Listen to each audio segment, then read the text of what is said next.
Hello, hockey fans. Welcome to the ACHA Division II National Championships from Westchester, Pennsylvania. Today we're bringing you the Michigan State Spartans taking on the Keene State Owls. And I'm Rhett McGibbon, joined by Rasty McGibbon. both of these teams coming in at 0-2, and they're kind of looking for that win. Not going to really do much for you, but just give you a little pride heading out of here. Well, it's not going to do anything for you in terms of punching your ticket to play on Monday, but, I think for both teams, Keene, in my recent knowledge, is not a team that has made this national championship level, and so for them, it's really about gaining some experience. The one thing they have struggled with is goal production, and as we tune into the American National Anthem, we'll talk about this in just a moment.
And one thing that, as we were talking about, Keene has struggled with in this is in goal production. I think really only tallying 2 goals in 2 games, and Michigan State is averaging about 4 goals a game. They had a bit of a barn burner yesterday against Florida Gulf Coast. We know that goaltending has been a little bit of an issue for them, and on the back end. So it's going to be interesting to see what really happens today. I think you're going to see Michigan State come out, and offensively they don't really seem to have any problems. It's just on the back end for Keene. I think it's going to be very hard for them to come out of this game with a win if they're only able to put 1 or 2 pucks in the net. Yeah, and starting in goal today for Michigan State is going to be Grant Luzinski. Talking about putting pucks in the back of the net. He came in yesterday midway through the game against Florida Gulf Coast. Played really well. They scored 2 or 3 on him, but still he stood on his head. And so for Keene, I think one thing is they're going to find Michigan State is a team that is not afraid to shoot. They do work on transition, and so Keene is just going to try to have to hang with them, feel them out a little bit. And for both teams, it's important to stay out of the box. Special teams will come to bite you in the rear end. Taking the face-off is going to be Tyler Clark. He's facing up against Michael Pober, the defenseman. Starting a little center here today. Puck comes in across the blue line. Getting back after it is Connor Lynch. A pass in front. Quick shot. Another shot. Oh, that just went wide. Van Acker looked like he might have had his first on the day. Banked off the boards by Gerard. Michigan State looking to keep it in. Now they're going to bring it up and ahead. Puck's on the stick of Hines. Hines still with it. Bringing it across the blue line. Takes the shot. Lisinski makes the save and holds on. Randall, official congratulations on your first national appearance at the coaching level. But what is it like for a team just to even get a sniff at the show, to use the old adage there, for guys that have never been? Yeah, it's definitely a wake-up call. The speed is twice as fast as regular season. You've got the 16 best teams in the nation at your level in one place, and so you can't make a mistake. If you make a mistake, typically it's in the back of your net. So it just shows you how the finer details of the game are that much more, they're magnified. Is there really a way to prepare for that as you're going through the season? Yeah, I think so. It's regular season. Like, some teams you'll find will play an easier schedule, a lighter schedule against teams they know are going to win and are hoping the win-loss record will get you to a regional playoff, and then you can kind of hope for 2 days of quality games from your team. But I think if you play a tougher schedule, get your top 5 teams in your region and play them regularly, it gives you a pretty decent preparation for what the future holds at Nationals. Puck now back behind the net, getting to it, Andrew Pierce. He's going to send that one up to the point, keeping that one in, and sending it down low was Albasta. Goes down into the corner. Carlin, he attempts to get it out. Michigan State coming in with a lot of speed and effort so far early in this hockey game. Andrew Pierce, he's got some room to skate. The captain comes in, cuts wide, and on goals, shot, nice save, rebound, scores!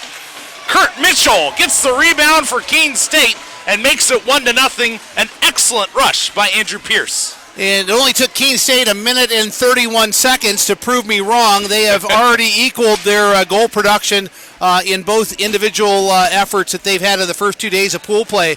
And, I really think for Keene, one thing is, and really for either of the teams,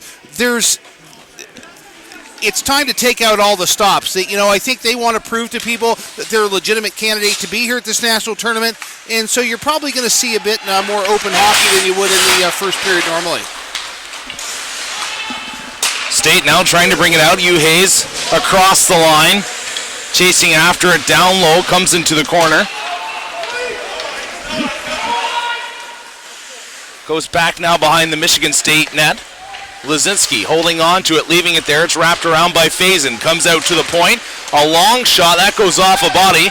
State now with it, sending it ahead. Van Acker to Hayes. He cuts in. Tried to take to the backhand. Oh, the goaltender just got a piece of it with a glove. We got a penalty coming, though. And it's going to be hooking.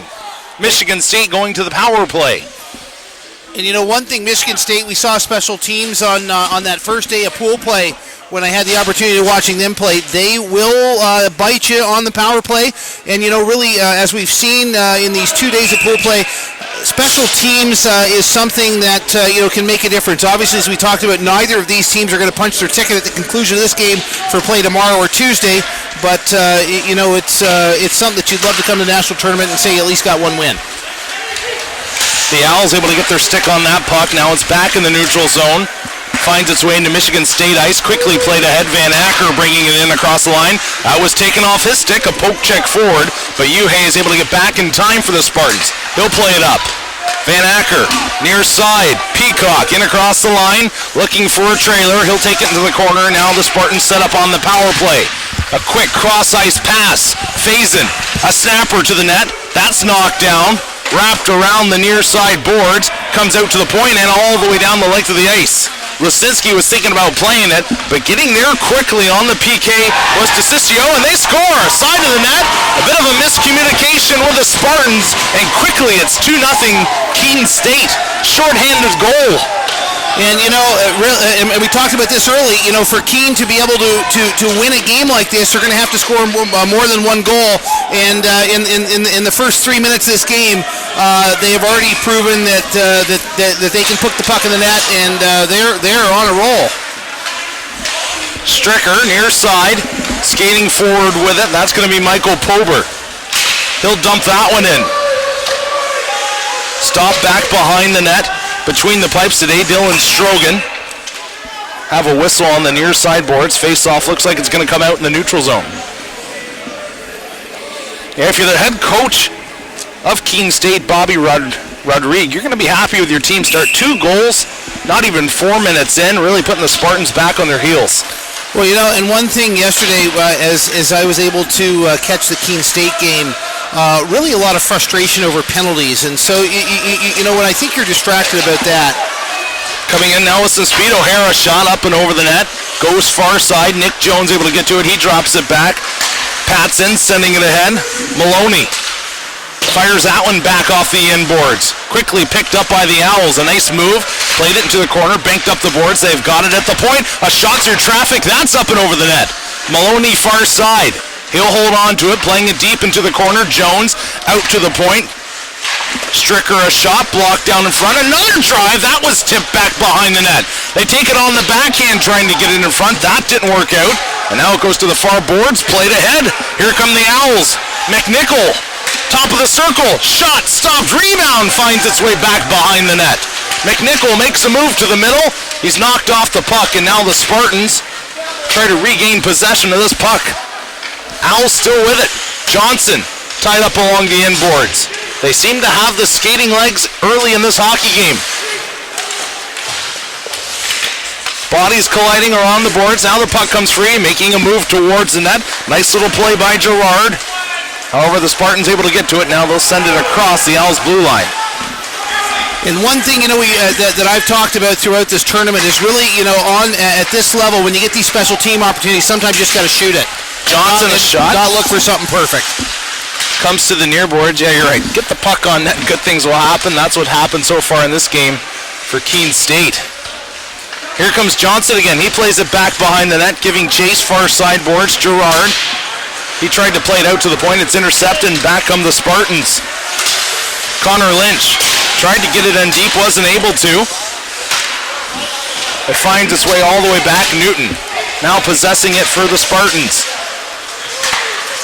A little bit of patch and catch here between both blue lines. They bring it back the other way. Myers, a pass, high slot, a shot off, a body rebound comes out, finds its way near corner. Lynch able to get to it. Another shot goes wide. Newton off the boards. Michigan State can't get it out. It's flipped down low. Clark controlling it on the backhand, trying to send it back door. They're still holding on. Comes out to the point. Hines, far side, another snapper, and Lisinski is going to hold on to that one. And you know, in the first game where we saw Michigan State, they were able to pop a couple goals in from just inside the blue line, and that really kind of set the tone. And there was no looking back as Michigan State was on the losing end of that one. But it's very rare at this national level that you're going to get a goal in from 40 feet out with the caliber goaltending in here. Puck comes out in front of the net. Backhand out to the point, kept in. Rosman couldn't hold it in for very long. Finds its way back to the Keene State line, played back the other way. And now Lisinski, the goaltender, wrapping it around the boards. Pober dropping it off. D'Angelo will take it deep into his own zone. Sending that one north with Standell with a little bit of speed. Merritt, he'll dump it in diagonally. Goes down the corner. Michigan State looking to lay the body, but so far Keene State, excellent job on the transition game. That goes far side glass. Bell will chip it in. Giving a little chase here, McNichol. Once again, an errant play on the puck. McNichol has it in the corner. Throws it out in front. It hits the boards. Able to keep it in. Carlin. He'll send that one back down low. Merritt playing it forward. Carlin laying the body in open ice. And getting to it now will be Derek Clark. And one thing that really surprises me is the amount of jump that you've seen out of Keene, and whether that comes from, maybe they've gone back and watched the tape of the last two games and said, hey, I want to do this stuff different. I don't really know. I didn't anticipate this much jump out of them. So if you're a Keene State fan, they have risen to this occasion. Loose puck in front, a shot. Oh, that just goes wide. Sniffing for that one was DeCiccio. 21 Green's going to be going off. Jacob Stricker, the Traverse City, Michigan native, is going to send Keene State to their first power play of the day. And I think if you're Michigan State and you want to get out of this tournament with a win, staying out of the box with this hot Keene State team here early in this first period is something that's pretty imperative.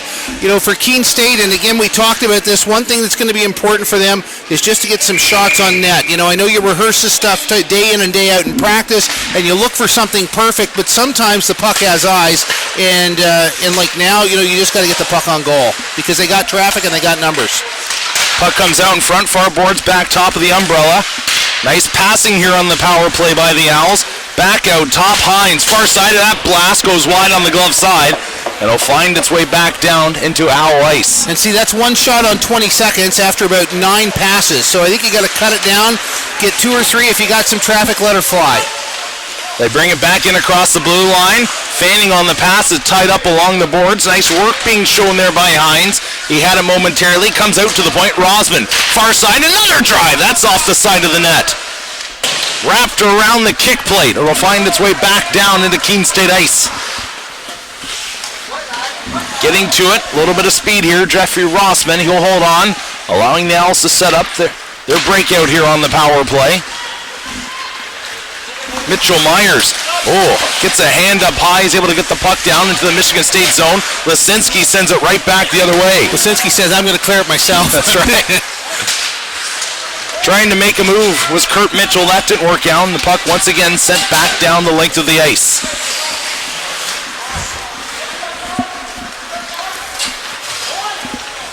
38 seconds of the man advantage for Keene State. They are winning in goals and winning in shots. 8-3 in shots and 2-0 in goals if you are tuning in.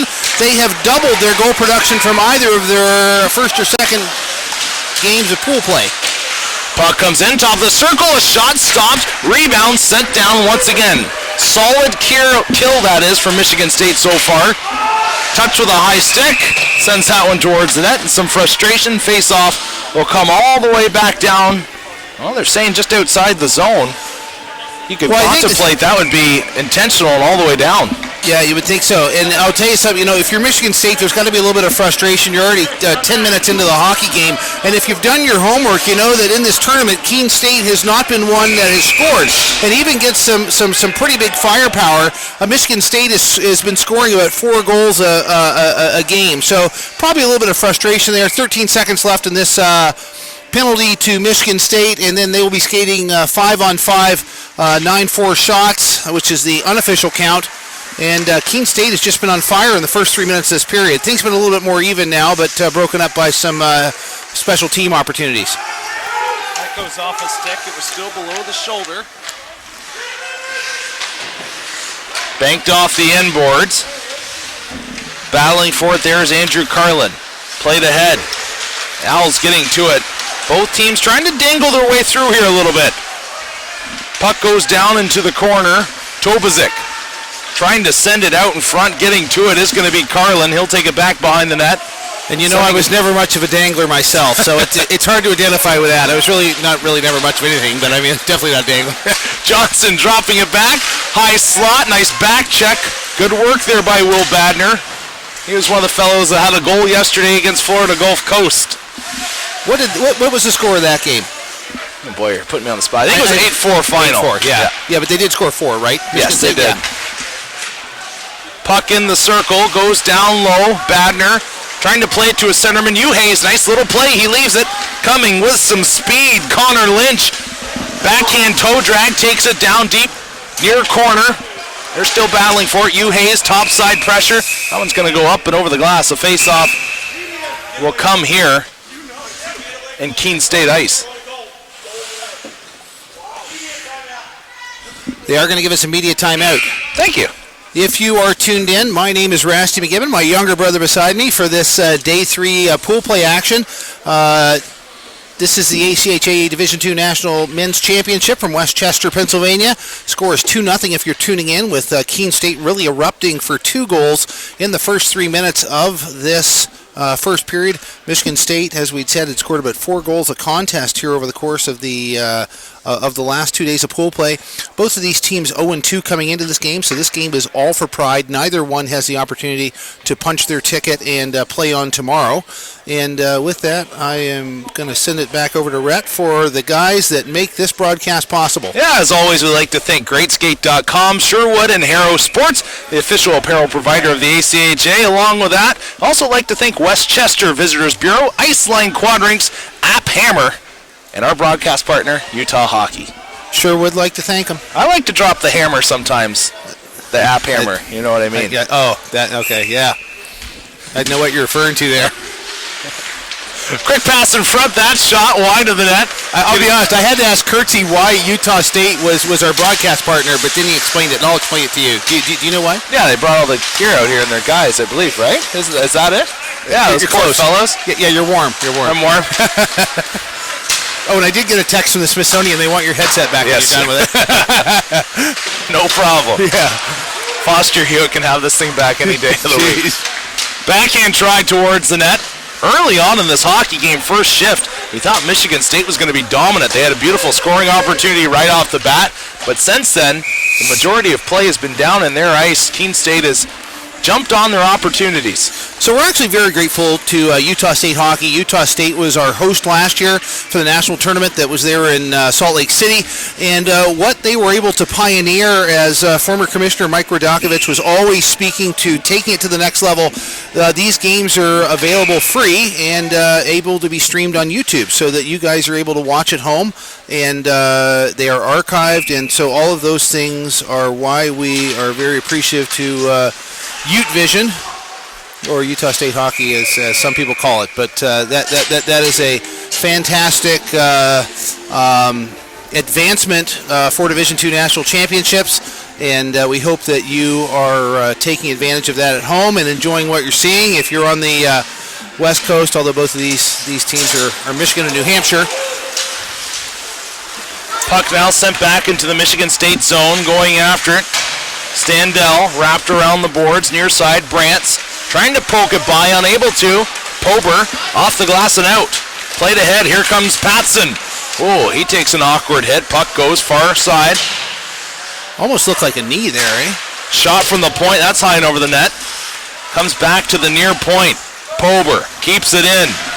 It's played along the boards. Brantz now Pober. His man got by him. It's a battle here for the puck. Bit of a foot race. They both get tied up. Penalty will be coming. Holding the call. And I think he tried to pinch in a little bit there at the blue line, and the Keene State was able to poke it by, and he had to do an obstruction hold just to keep that from being a kind of a breakaway from the red line in. And Michigan back on the kill. And pardon me, Michigan State, and really being down 2-0 for a team that has come out so hot with Keene State, you definitely do not want to be a man down to them. Puck paid back behind the net. There's a battle for it along the end boards. Keene State trying to poke it out. Another penalty coming. This is going to go against the Owls. So we'll have 4-on-4 hockey here for a minute 46. And the Owls really, this is another opportunity for them to just really put another nail in it, but taking the equalizer was number 12 from Keene State, and it's now going to be a minute 46 or so of 4-on-4 hockey, and the face-off's going to come down about 180 feet down to the Keene State end.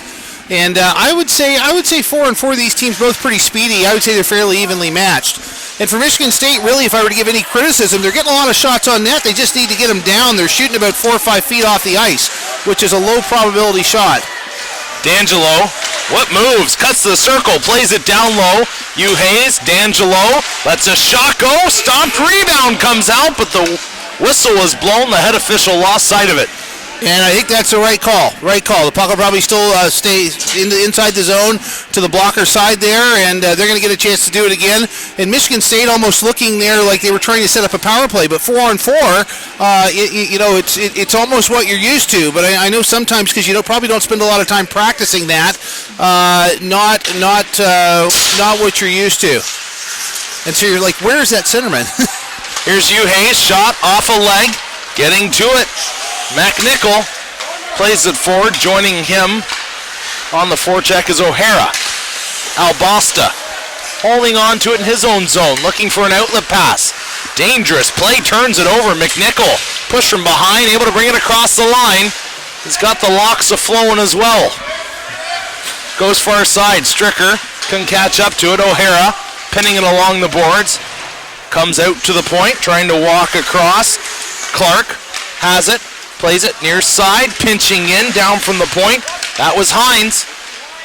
Cross-ice pass, he was looking for O'Hara. It went off a stick, it's played out now into neutral ice. Michigan State, flat-footed here in this hockey game so far. Here comes D'Angelo. One thing I'm finding with their defensemen is when they pick that puck up in their own defensive end. D'Angelo tried to make a move, he's got a deep pass in front, scores! Hugh Hayes! What an individual effort by D'Angelo. He found Hugh Hayes out in front, and he buried that one into the yawning cage. Keene State, their goaltender out on that white ice outside of the crease there, and they were able to get a puck pass right in behind him. And he really took he took about a second and took his time.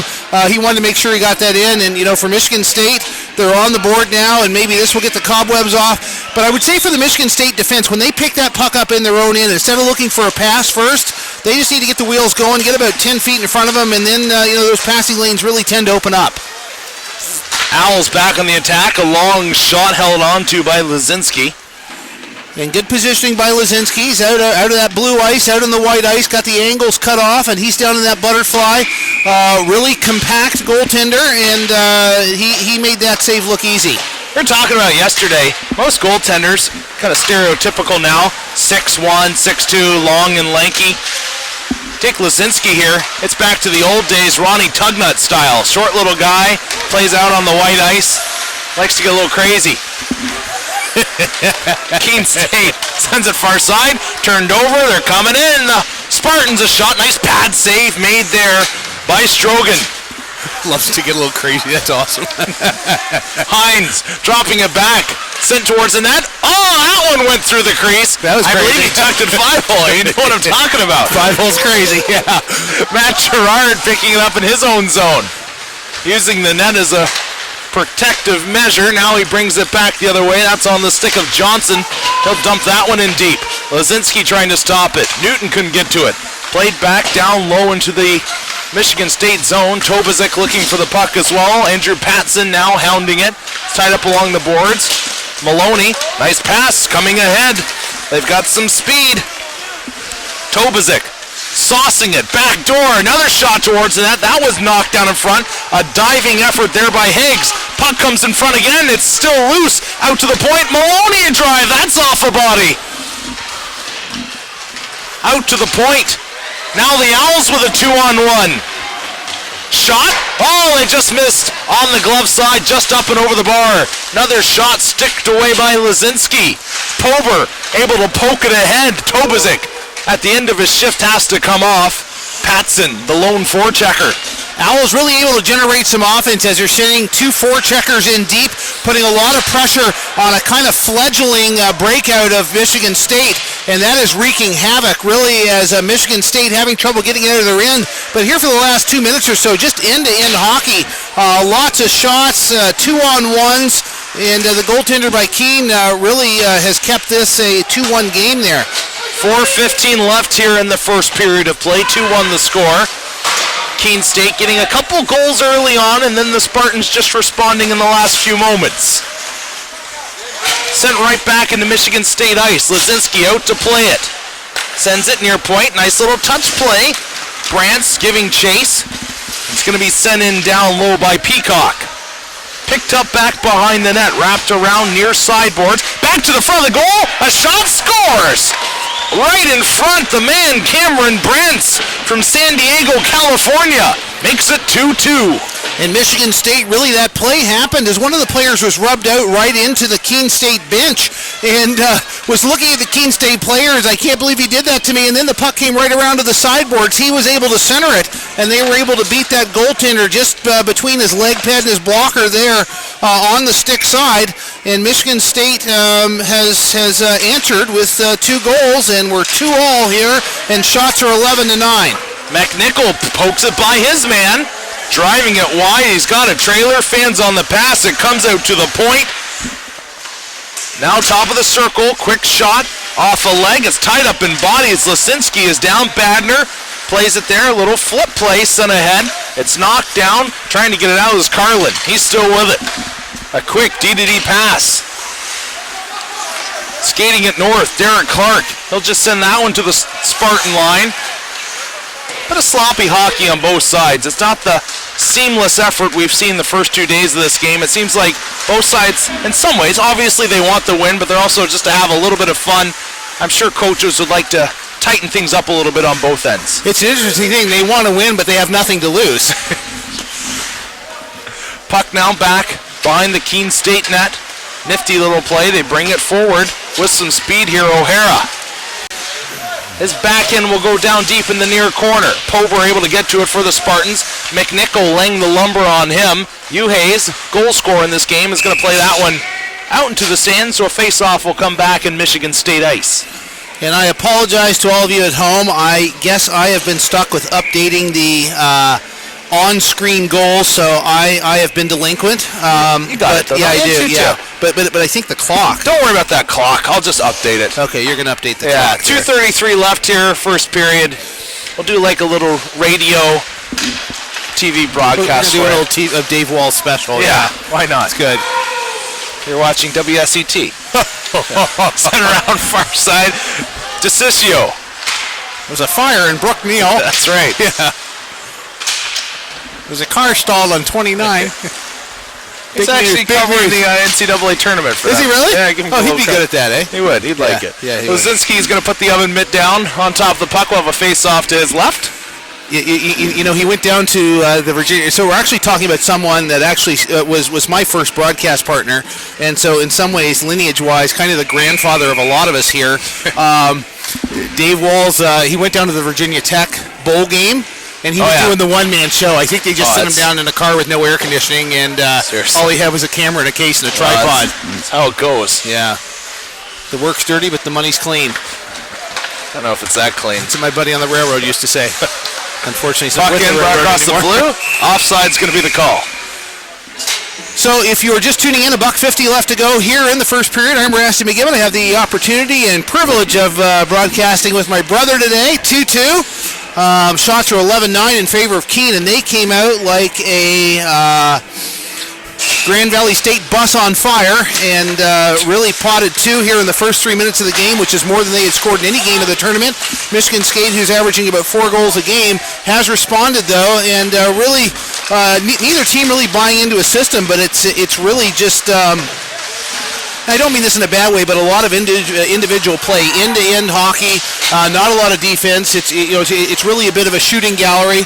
And you're just going to see both teams really try to gun it out here for the next 40 minutes. Albasta reversing it off the end boards. He's going to get it back, controlling it down deep. Jacob Stricker. Albasta sending it ahead. D'Angelo, he can really dance with the puck. Will dump that one in deep. Getting to it first, Michael Merritt. Played out and ahead by Johnson. Right back the other way, Newton. Owls just flip that puck ahead. Johnson with again. This time he decides to dump it in deep. Lazinski reversing it off the end boards. No Spartan was there. Played ahead and sent out into the neutral zone. Rusty McGibbon here beside me, grabbing the portable mic here, hoping to go down and interview the coach here in Michigan State. A quick shot, pad save made, and that one's going to go up and out of play. But he looks in, there's no batteries. I think that doesn't take, is that take a 9 volt? Let me see. Yeah, I think you're right. Oh, battery's dead. Well, we may not have an interview here in the intermission show, but no worries. Andrew Pearson to take the draw. Nick Jones there for the Spartans. Hacked up the boards by Newton. Pierce playing it deep. Newton rubs his man out along the boards. Puck still free, however. They're continuing to move it. Here's Pierce, top of the circle, trying to get a shot off. It's still tied up in a maze of legs. Comes to the point. Backdoor play. Pierce was kind of cutting towards the near post. 6 seconds remaining. Puck finds its way to Jones. He flips it ahead. It's knocked down, and that's going to do it for the first period of play. 2-2 the score. As we said, Keene State came out on fire in the first period. And if we can't take the mic to the coach is going to come to us. Oh, that's good.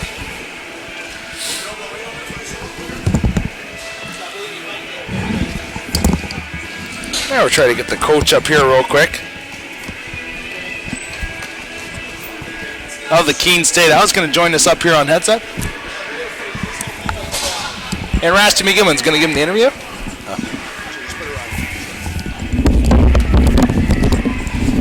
So, Bobby, thank you for helping us overcome technical difficulties. You guys came out really like a barn on fire in the first 3 minutes and had doubled your goal production in any game. What was talked about in terms of setting up for this game? Yeah, I mean, I think obviously it's been a tough learning experience for the guys so far in the first couple of games. They're trying to salvage something out of this, and they had some good energy before the game. We think that they were still prepared and ready to go, and I think it showed. We had a quick start. What do you get in terms of the whole learning experience coming to this national tournament? Well, I mean, a couple of things that strike us quickly is that, a couple of the teams that we've seen so far have been a little bit more organized, played probably tougher schedules, more games, more travel, things like that to get prepared for it. So, we'll have to do more of that. We've got some really good players, but we're looking for more. One thing that we've seen in the years that we've covered these national tournaments is when teams go back and they're doing scheduling for next year, it almost bumps up your reputation a little bit in terms of saying, hey, I played at the national tournament, I was one of the top 16 teams in the country, we'd really like you to come play us. Do you feel that gives you an advantage? Yeah, we've heard from a couple teams who haven't been on our schedule before, some highly ranked Southeast teams and things like that. We've got good relationships with a lot of the strong teams in the Northeast, so I think we're in a pretty good circuit schedule-wise. I think what we've got to do is we've got to challenge ourselves more in terms of, taxing ourselves and facing more adversity in our regular season schedule itself. Not necessarily the competition as much as the logistics, the traveling, the being on the road, all those sort of things. Yeah. Well, it's been an absolute pleasure for us to have you guys here, and good luck in the next 40. Thank you, sir. Appreciate it. Thank you for your time. Awesome. Thank you. Yeah, absolutely. So, once again, here at the end of 1-2-2 the score.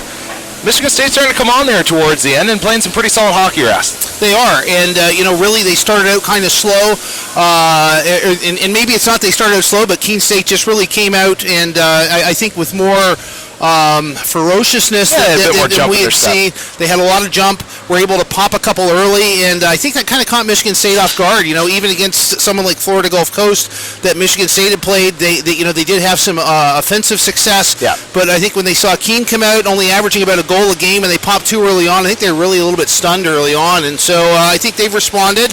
I think maybe in the all of the energy is gone in the first period, so I think maybe you're going to see them buy into systems hockey more in the next two periods, and the things that have made them successful throughout the year. The coaches probably will have conversations that are like, calm down, buy into what you've been doing. But I'm looking forward to these next two periods, as we've said. Really, either team has nothing to lose. They're not going to punch a ticket into Monday or Tuesday play. Those sort of things are being decided on other rinks today, and the Pool D is going to set up to be a real dandy, and we can talk about that as the game progresses. But I think those are my thoughts thus far. Yeah, sounds good. Well, still lots of hockey to come. You're watching the ACHA Division II National Championships from Westchester, Pennsylvania.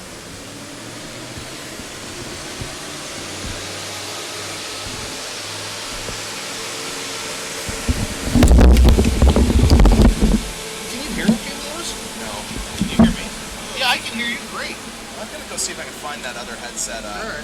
That was a good interview, but if you have to bring someone up here and do a headset again, like just Well, I'm gonna get a battery. switch this chair back, because all I saw was like the back of the side of his head. Oh, okay. And you know what? I didn't actually think that you'd cover us, but yeah. So I apologize. Yeah, you're fine. I'll get a battery, so next time. Yeah, that's cool. It's great when the head caught the ladder. Thanks for coming up the I ladder. think he thought he was on, like you could see his face. Got this like really pleasant look on his face, like, oh yes. Oh, yeah. It's funny because some of you guys are really like,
No, sorry. Go ahead.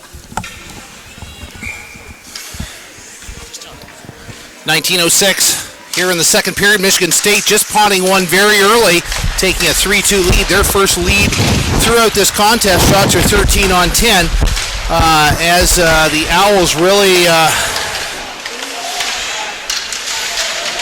putting some pressure there in the Michigan State defensive zone.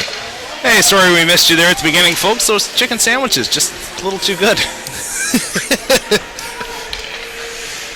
And we were scouting out a 9-volt battery, so we don't have to... Don't want to have to bring the coaches back up the ladder, have somebody fall, and there goes the program. Holy moly. Quick shot out from the point. That's going to be gloved by Lazinski. Face-off will come here to his right. Puck one to the near boards. McNichol trying to play it ahead, out to the point, a long shot, stop, rebound comes out. It's going to find its way out past the blue line. Sent down and around the kick plate. Back towards the net, punched away. Will Badner gathering it up for the Spartans near side. Sent ahead, a dangerous pass there off the stick of Alex Faison. It's going to go all the way down for icing. And I think for the Owls, they've got to find a way to regain that intensity they had the first 3 minutes of the first period. That really was probably the biggest jump that we've seen in this tournament from them. And, just talking to their coach, even if you're not able to come out and get an opportunity to play in the quarterfinals there, still the chance from scheduling. A nice shot there by Badner. He tried to take a top shelf short side, but just getting the blocking shoulder on it was Dylan Strogan.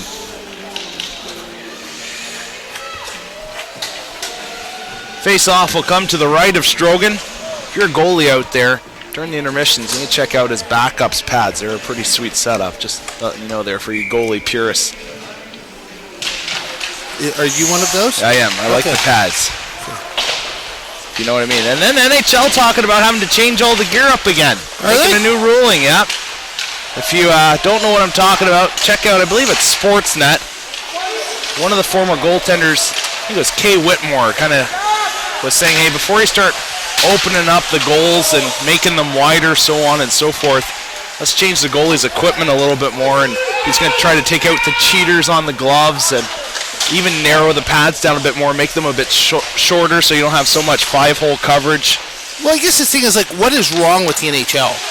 No, that's a good point. I don't think there's anything wrong. I know they would like more scoring, and I think fans would too, instead of a 2-1 game. Yeah, but what do you want, like a 7-8 game every time? I think they want the 4s. I think if their happy number would be 4.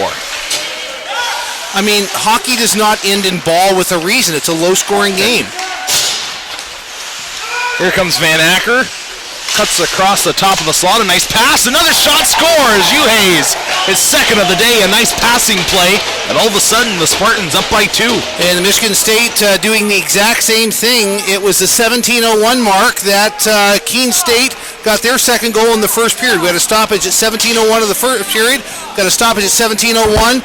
And Michigan State has scored their second goal in 3 minutes, just like Keene did in the beginning of this game. For Keene State, you almost have to stop the bleeding and, send your checking line out there and just let things settle down. As we talked about there at the intermission, you almost would imagine to see players buying a bit back into systems, but, really some breakdowns and some good execution by Michigan State has got them 4-2 on top in this contest. Patson trying to send it cross ice, unable to. Right back in by Sobel. Lazinski. He's not the starter on the season. He's making a pretty solid case for next year in this playoffs. There have been some excellent Michigan State goaltenders in their lineage here at D2. One that comes to mind is Justin Sands, who I know played on the select team and was just a fantastic athlete. Big reason they won that championship back in Fort Collins. Another shot, a second. Lasinski shot in the door. Had the pad down, sealed on the ice, and turned away the Owls twice.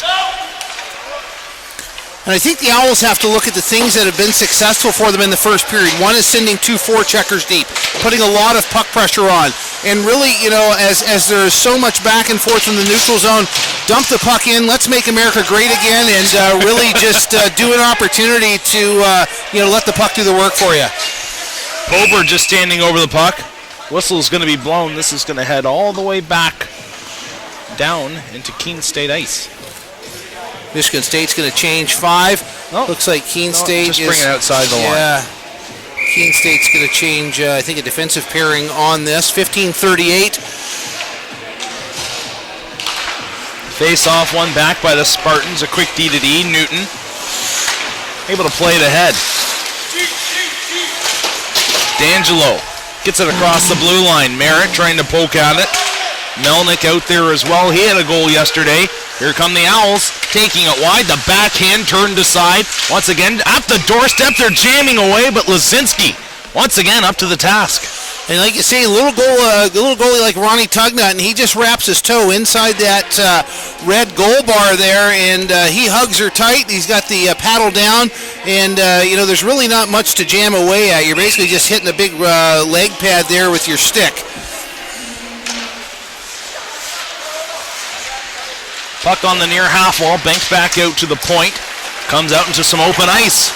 Van Acker, the toe drag, tripped up, no call on the play. Back of his head hit the ice pretty hard as well. They're still with it. Nick Jones, his shot stop, rebound high in the air. It's taken with the glove. Hand pass is going to be the call. Oh no, high sticking.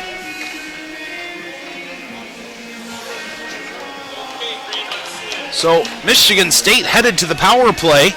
And if you're Keene and you want to climb back into this one, even though you're winning in shots, this is definitely not the momentum you need to give to a hot Michigan State team right now. Kurt Mitchell going off his second minor infraction of the day. I'll be honest, Rast, I didn't even see that. No, I didn't see that one either. Would like to take this opportunity to say hello to some very good friends of mine listening in the great state of Tennessee, Steve and Brenda Jones, and hope to get to see you guys soon. And this is really what it's all about here. Michigan State and Keene playing for pride. Some of these guys, it's their last time that they will ever wear a university jersey and get to play with a good bunch of guys that I know have their backs at all times. Uhays near side. That shot wide of the net. That came off the stick of Faison. Uhays managing the top of the umbrella. Was thinking about walking across the line. Van Acker couldn't hold on to that one. Uhays just trying to keep it at the line. Wasn't able to. Now William Badner with it. He's rubbed out near side. McNichol able to send it just across the Michigan State line. Sent far side. Alex Faison was the one that made the initial pass. The Owls coming right back the other way.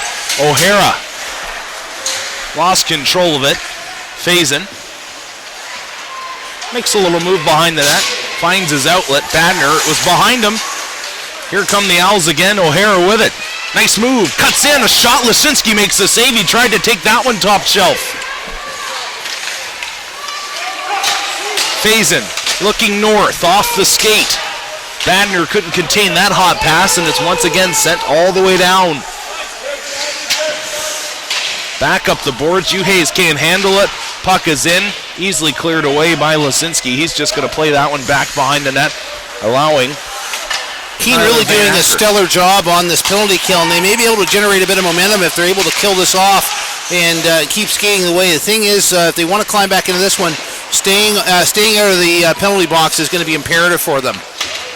Puck comes out across the line. Maloney, bit of an errant play there. Miscommunication with Van Acker. Quickly played ahead. Patson with it in the corner.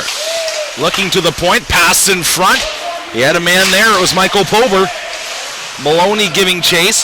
Puck played up across the line. He'll find it's all the way back out to Jacob Stricker.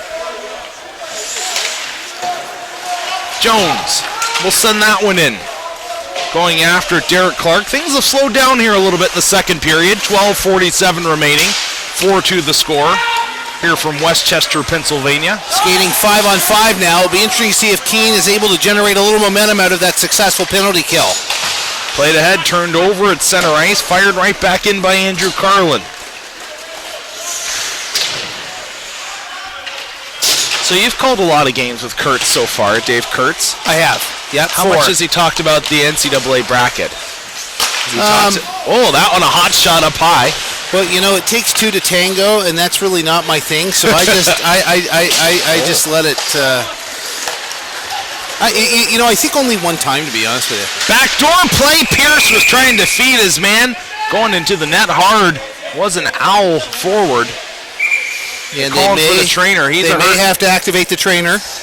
And as we did talk about yesterday, they are protected under the Good Samaritan law. So we are eager for them to get out. Here's a question. Why do trainers always walk? You know what? I used to do the sports medicine thing, and they told me. Oh, did you? Yeah. Okay. They don't want to, commit? Invoke a feeling of urgency and fear. So it's like, he's okay. I'll just walk. I thought you were going to ask me, why do the trainers only wear a glove on their right hand? No. I didn't have an answer for that one. That would be an interesting question. Yeah. I mean, like, maybe if you're a GI doctor, but I don't know, that's a different story. Here comes Will Badner. Not going to touch that one. Did you get that one? Yeah. Oh, yeah. That's shot. You're not going to touch that one. That's even good, too. Yeah. Holy moly.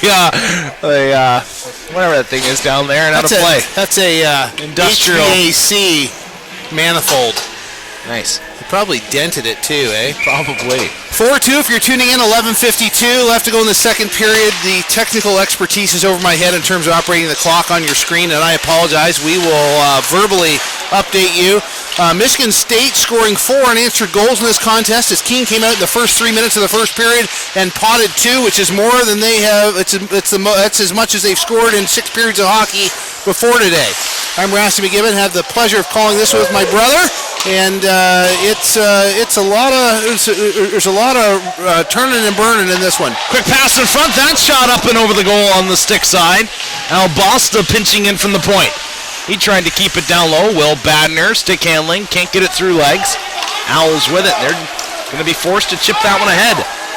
Lazinski didn't get as much wood on that one as he would have liked to. Tyler Johnson playing it down deep, looking to bring it out in front. Gerard comes to the point. Johnson, did he keep that in? Yes, he did. Played back down low. Albosta sends it back around near boards. Owls, nice job here managing the boards. And you know what? This is what Keene does very well. They do a fantastic job of keeping that puck pinned in. They really do a good job at puck support, and to get this set up, they pressure with 2 forecheckers, and we have seen them do a good job of that. And again, it's an investment. You got to keep doing it, and the goals will come because eventually Michigan State's going to turn it over.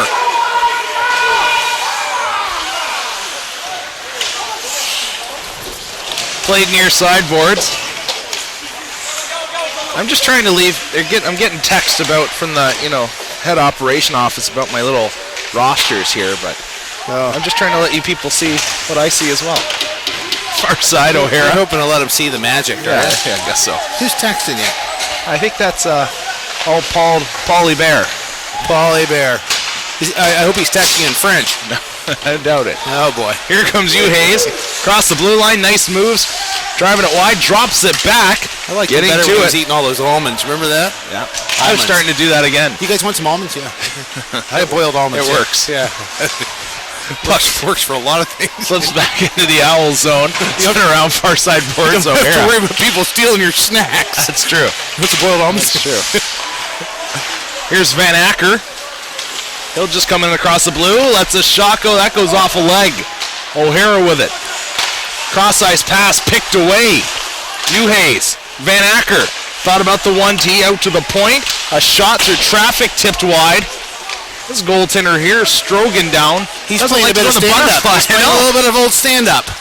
Gotta like old Bill Ranford down here. Holy moly. Lazinski, paddle down. We'll hold on to it for a face-off. If he goes into the 2-pad stack, it's going to be Throwback Sunday. 2-pad stack should be utilized a bit more, I'm just saying. It's a dandy. So I'm Rasty McGibbon at 9:02 left to go in the second period. If you are joining us, this is Michigan State versus Keene State for all of the pride left in this building as neither team punches their ticket to play on tomorrow. This is a media timeout. Shots are 20-17 in favor of Keene State. The scoreboard tells a different story with Michigan State being up 4-2. As always, we'd like to thank Gong Show Hockey, Warrior, and Howie's Hockey Tape, the official tape provider of the ACHA. And like every intermission, or media timeout, I should say, we'd like to thank the Westchester Visitors Bureau, Iceline Quad Rinks, App Hammer, and our broadcast partner, Utah Hockey. It really is a bit of a luxury when you think back, and I know you got involved, I think, in 2007. Yeah, that would have been right. spring of 2007, so it's been a long time that you've been doing this as well. But we used to do about 4 games a day. Yes. We would show up to the rink at 8:30 in the morning, and we would not get in bed till some nights after 1 o'clock. By the time we went and grabbed a bite and a pop after the game. But here with 4 rinks, we actually get the evening off, and some days we even get to sleep in till 9:30. So life has changed considerably when we have 4 ice pads. Really nice facility here. In Westchester, and if you have never been to the All-Star Challenge, my understanding is it's held here every other year. Now, D3 is here this year, is that correct? I'm not sure, to be honest. I'm not sure. But a nice venue, and they've been very gracious to have us, and we are grateful to them. It has been in the past here, so I'm sure it probably would be again. Sent towards goal, taken away. Maloney. In across the line. Little fake shot. Now he drives it wide. That shot off a stick. Near side. Played down low by Patson. Looking for it there as well was Brantz. Maloney. Putting the puck on a dime right there. Played deep by Brantz. He takes a shot to the face. Trying to draw a penalty out of the play. Nothing came of it. Brantz side of the net. Another shot. Strogan able to hold on. And you know, the game yesterday with KEENE and Arizona State did get a little bit chippy as we got into the third period. And really in terms of if you're a purist of hockey, you almost hope that the score stays a little bit close so that things don't get chippy, because as long as the score is this close, KEENE is really going to be playing to climb back into this one. New goaltender between the pipes for Michigan State. It's going to be Eric Matich. I don't know if James Martin's going with the old Boston College system where you would pull a goaltender no matter the game or play and give them both 30 minutes of time, but nonetheless, Matich in. He got pulled with only about 5 minutes left in the second yesterday, so that's the only reason that's giving me a little bit of doubt in my mind. Perhaps they don't do this regularly, but nonetheless, Matich between the pipes. Yeah, that's a hard one for me to answer for you. I do know that on day one he let a couple in from about 40 feet out, and I'm surprised that he stayed in for the rest of that one, but he did. And the fact that he's a senior, so maybe Jim perhaps going with a little bit of nostalgia there and letting him finish out the last 30 minutes in goal of his collegiate career. Puck quickly sent ahead, chasing after it. David Melnick. Doubt he's related to Eugene, but it's possible. Owner of the Ottawa Senators. Pass, top of the circle, goes through legs. The Owls with it now. We would ask you to stay tuned in for the second intermission. I'm going to have the opportunity to talk with the new Division II Commander-in-Chief, Jay Peacock, after I get the opportunity to chat with Jim Martin, one of our longtime favorites and friends of the ACHA. And Jay will tell us what direction things are going and what the state of the union in D2 is right now. Puck and down we're deep looking in the forward corner. to that time with him. For sure. 7:08 left here, second period. Brought ahead now by the Owls. This is Johnson. Just comes across the blue line. Pierce holding on to it. Looking back for Johnson. That pass didn't connect. Gerard out there as well. Trying to bring it out of the corner. Plays it down low. Johnson with it now. Looking in front. Still holding on. It comes out to the point. Back along the half wall. Johnson out top. 5-on-5 hockey here. Pierce looking towards the goal. Sends it back door. The shot off the side of the net. Quickly played ahead. State trying to use their speed. Fired back in by Clark. And for KEENE, that's what they really have to do. If they get it anywhere close to red line, they got to fire it back in, use those 2 forecheckers, put a lot of pressure on Michigan State, and just invest in that, and you will get goals out of that. You got 26 minutes of hockey left, and just buy in. Big hit along the boards by Tobazek. Now in front, scores! Nick Jones! A power forward move, and he tucks it in.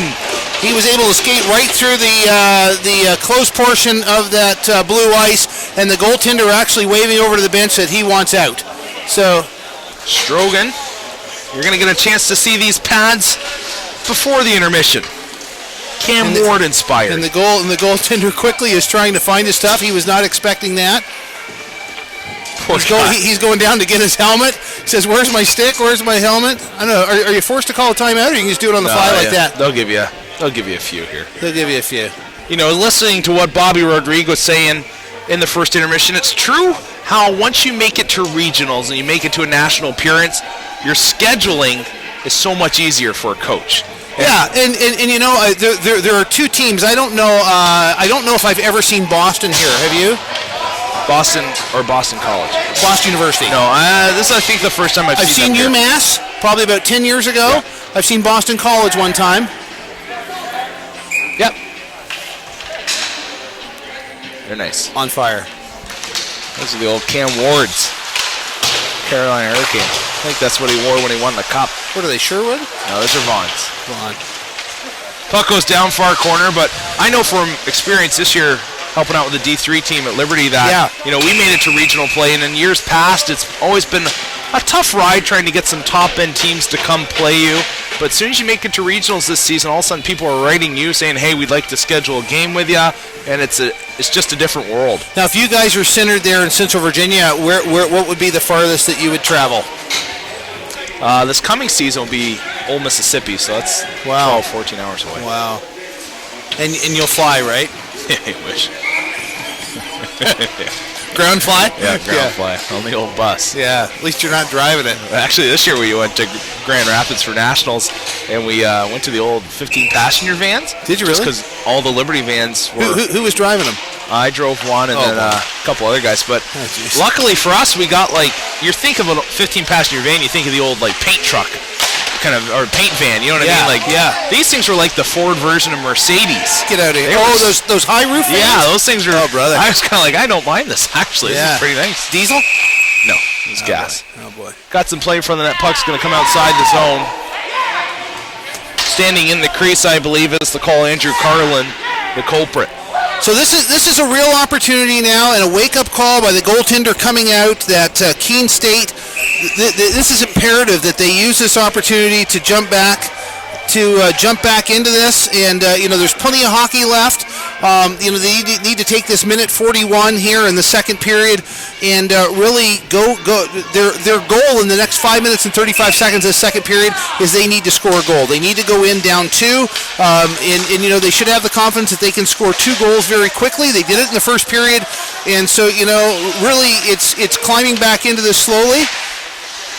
And so they need to get a goal here, preferably on the power play, and then they build some momentum. They could try to pop another one in the end of this period, you know, after the power play. But Keene really needs one now. Clark, nice little move, top of the circle, shot off a leg, shot, scores. Look at what Roland Rasty's saying here. Mitchell Myers burying the rebound, makes it 4-3. 5-3. Thank you. Yeah, that's right. So Keene, that's exactly what they needed. 1:12 left in that power play, and that is going to come off the clock as Michigan State's going to be skating 5-on-5 again. And now for Keene, you know, they have to do what has made them successful, and that is send those 2 forecheckers in, get the puck into the Michigan defensive zone. We saw early in that first period how much trouble Michigan had with that amount of pressure on.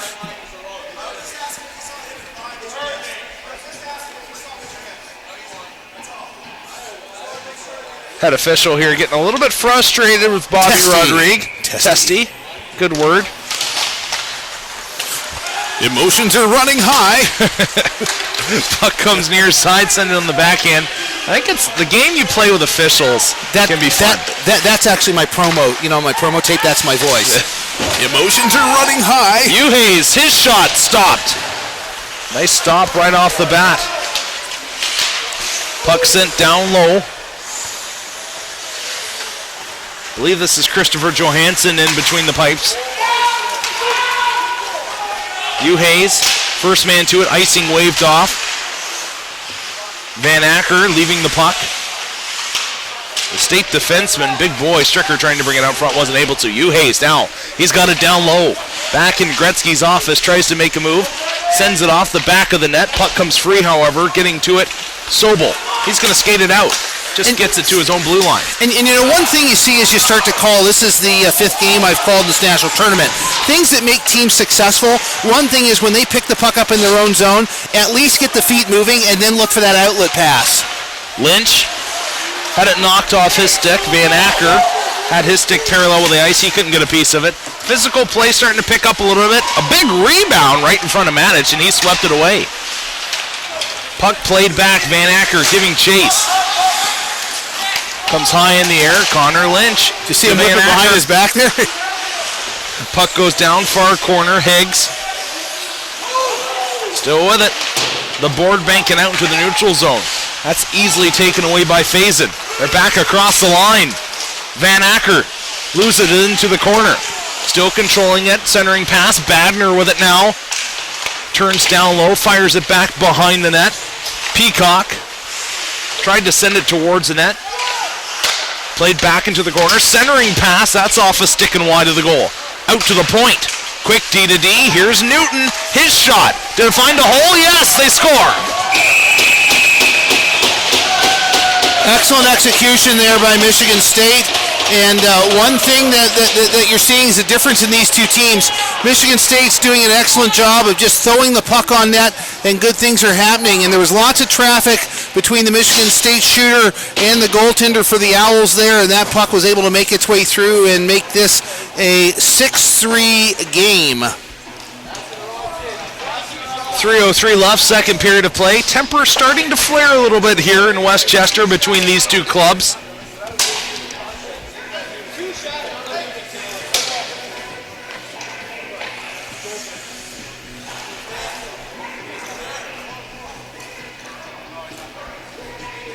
Had a penalty behind the play, the home team. I believe it's so they're going to skate 4 and 4. Unsportsmanlike conduct, or perhaps roughing on both sides. It's going to be Jacob Peacock for Michigan State. You able to catch the number down there over beside you? Puck tied up on the beer side board. Here comes Nick Jones. He's got a goal on the day. Drives it wide. A shot. That's turned away. Puck goes down deep. Johansson making a couple stops here early on between the pipes. Van Acker coming out with a 2-on-1 down low. Another shot. That's stopped. Johansson sliding across in the butterfly. Nick Jones again. 4-on-4 hockey. Van Acker spins away out of the corner trying to bring it in front. Jones a shot. That's wide off the net. And really, Keene here is looking really back on their heels as Michigan State taking it to him there and getting some shots. They still are up, actually now tied for the first time in this contest in terms of shots. But really, I think Michigan State has probably outshot them. Nick Jones playing it back behind his net. Newton looking forward. He was the goal scorer just moments ago. Comes out to the line. Poked ahead by Van Acker. Both players tied up along the boards. Be interesting to see what this third period's like. A big hit there at the line by Faison. Sent his man down flying.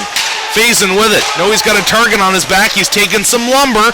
Played towards net. Things getting a little bit rough here. Always an extracurricular chop after the play. Faison takes it off his skate. Gets it ahead. Here come the Spartans. That shot, and that is gloved down by Johansson. Johansson's going to flash that leather. $1:33 left to go in the second period, and 30 seconds of that is going to be spent at 4-on-4. Even if they score, nothing will change. Shots are 24-24, and the score is 3-6 in favor of Michigan State. Keene scoring 2 goals in the first 3 minutes, and really then it has been a lot of Michigan State. Michigan State scoring 4 goals in both of their contests. Keene State scoring only 1 goal in both of their contests so far in this national tournament. You'd ask James Martin down here where he buys his shoes. He's got a pretty good... They're pretty snappy, aren't Yesterday he had a nice pair on, some blue suede, I believe. Today he's got a nice solid pair of browns on. Let's go shoe shopping with this guy. Shot towards the net, off a leg, finds its way deep. Pierce was held on to. Is there a penalty coming? The back official doesn't have his hand up, but the front one does. So yes, penalty coming to Michigan State. The Owls will have a 4-on-3 power play for the remaining minute 9 in this period. And really, this is an opportunity for the Owls. We talked about, they got to climb back in this one. They're down 3, and really, I'm unless something really changes, I'm not seeing it out of Keene where I'm expecting them to pump 3 a period. They need to take advantage of these special team opportunities and really try. They're going to get the face-off in the Michigan State zone, so they really will get a legitimate 4-on-3 here to start this off. The opportunity to shoot, and I think they have to lower the threshold to shoot the puck. Timeout being called by Keene State. Just going to go over a few things. It's going to be 4-on-3 here for 7 seconds. I apologize. Then it'll go 5-on-4 for the remainder of the period unless Keene State is able to score. And this is an important time for Keene State. Down 3-6 to Michigan State, and they really just need to dig in hard and I think lower that threshold to shoot the puck and just try to get it in the back of the net. Use the opportunity to get some bodies, and when you're starting out in 4-on-3, you probably can budget a little bit more time than that 7 seconds. Yeah. And then, you're going to get 2 bodies out. You're going to transition to 5-on-4 hockey, and, that's what you practice all year long. So, a few more open lanes, less bodies out there in the beginning, and then we're back to 5-on-4, which I know they practice, and they just really need one badly. If you're a Keene fan here in the next minute 9 of this third period before they go into the change room. I'm going to be going down to speak very quickly with Jim Martin, and then I will be back in the Veterans of Foreign Wars Memorial Gondola with the new D2 Commander-in-Chief, Jay Peacock, and he will leave his computer and come and join us. Puck far side, sent down low, looking in front of the net. Andrew Carlin. Pass goes around the boards. Pierce with it near side. He's met there by Merritt. Joining in on the action as well, Kurt Mitchell. Tied up, comes out to the point. Cross-ice pass, played back in front. Another shot, that just went wide. Beautiful passing play. Cutting in front, Mitchell plays it down low. Pierce holding on to it. Sends it out top, a shot.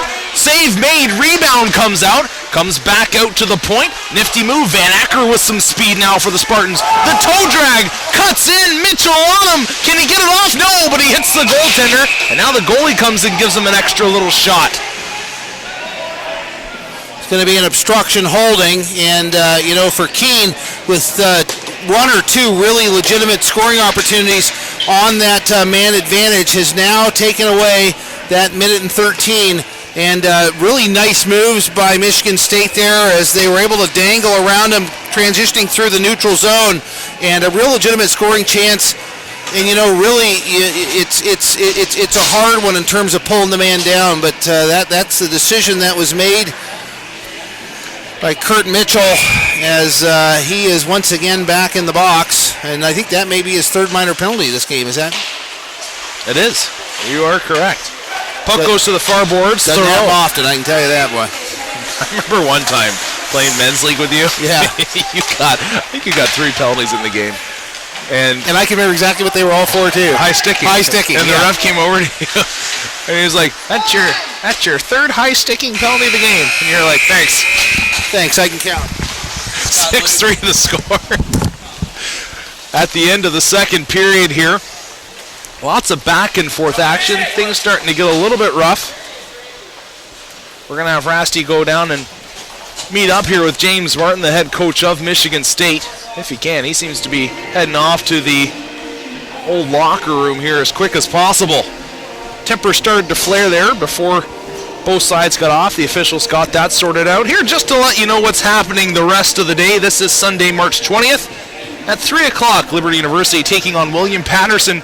That's going to decide the winner of that pool. New York University taking on Grand Valley State. That's at 3 o'clock as well. Arizona State Elite taking on Florida Gulf Coast to see who's going to move on to the Final Four from there. And then Lindenwood Belleville taking on the University of Utah.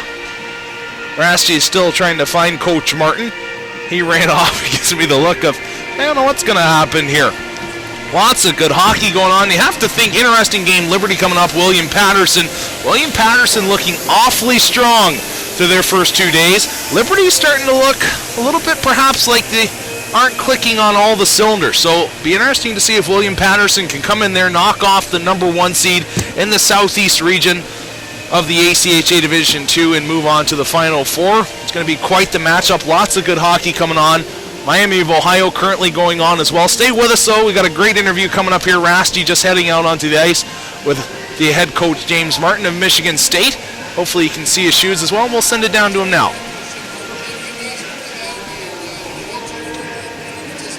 What has really been the key? Your offense is just firing here. Yeah, it's well, we had a lot of goals in prior 2 games. Unfortunately, we gave up more than we scored 2, and so we have been getting the offense. We're just working on getting the D zone and keeping them up and getting rebound chances and stuff. It's a game that really is all for pride. How do you get your guys motivated and to buy into the game plan for games like this? Yeah, they all are pretty dedicated, and I'm sure the Keene State is too. It's nobody wants to come and go 0-3 here. It's a tough pool this year. It's really hard. Really good teams, really solid competition in that, and so it's not you really have to say much. Plus, with all the seniors and that, for a lot of our guys, it's their last game too.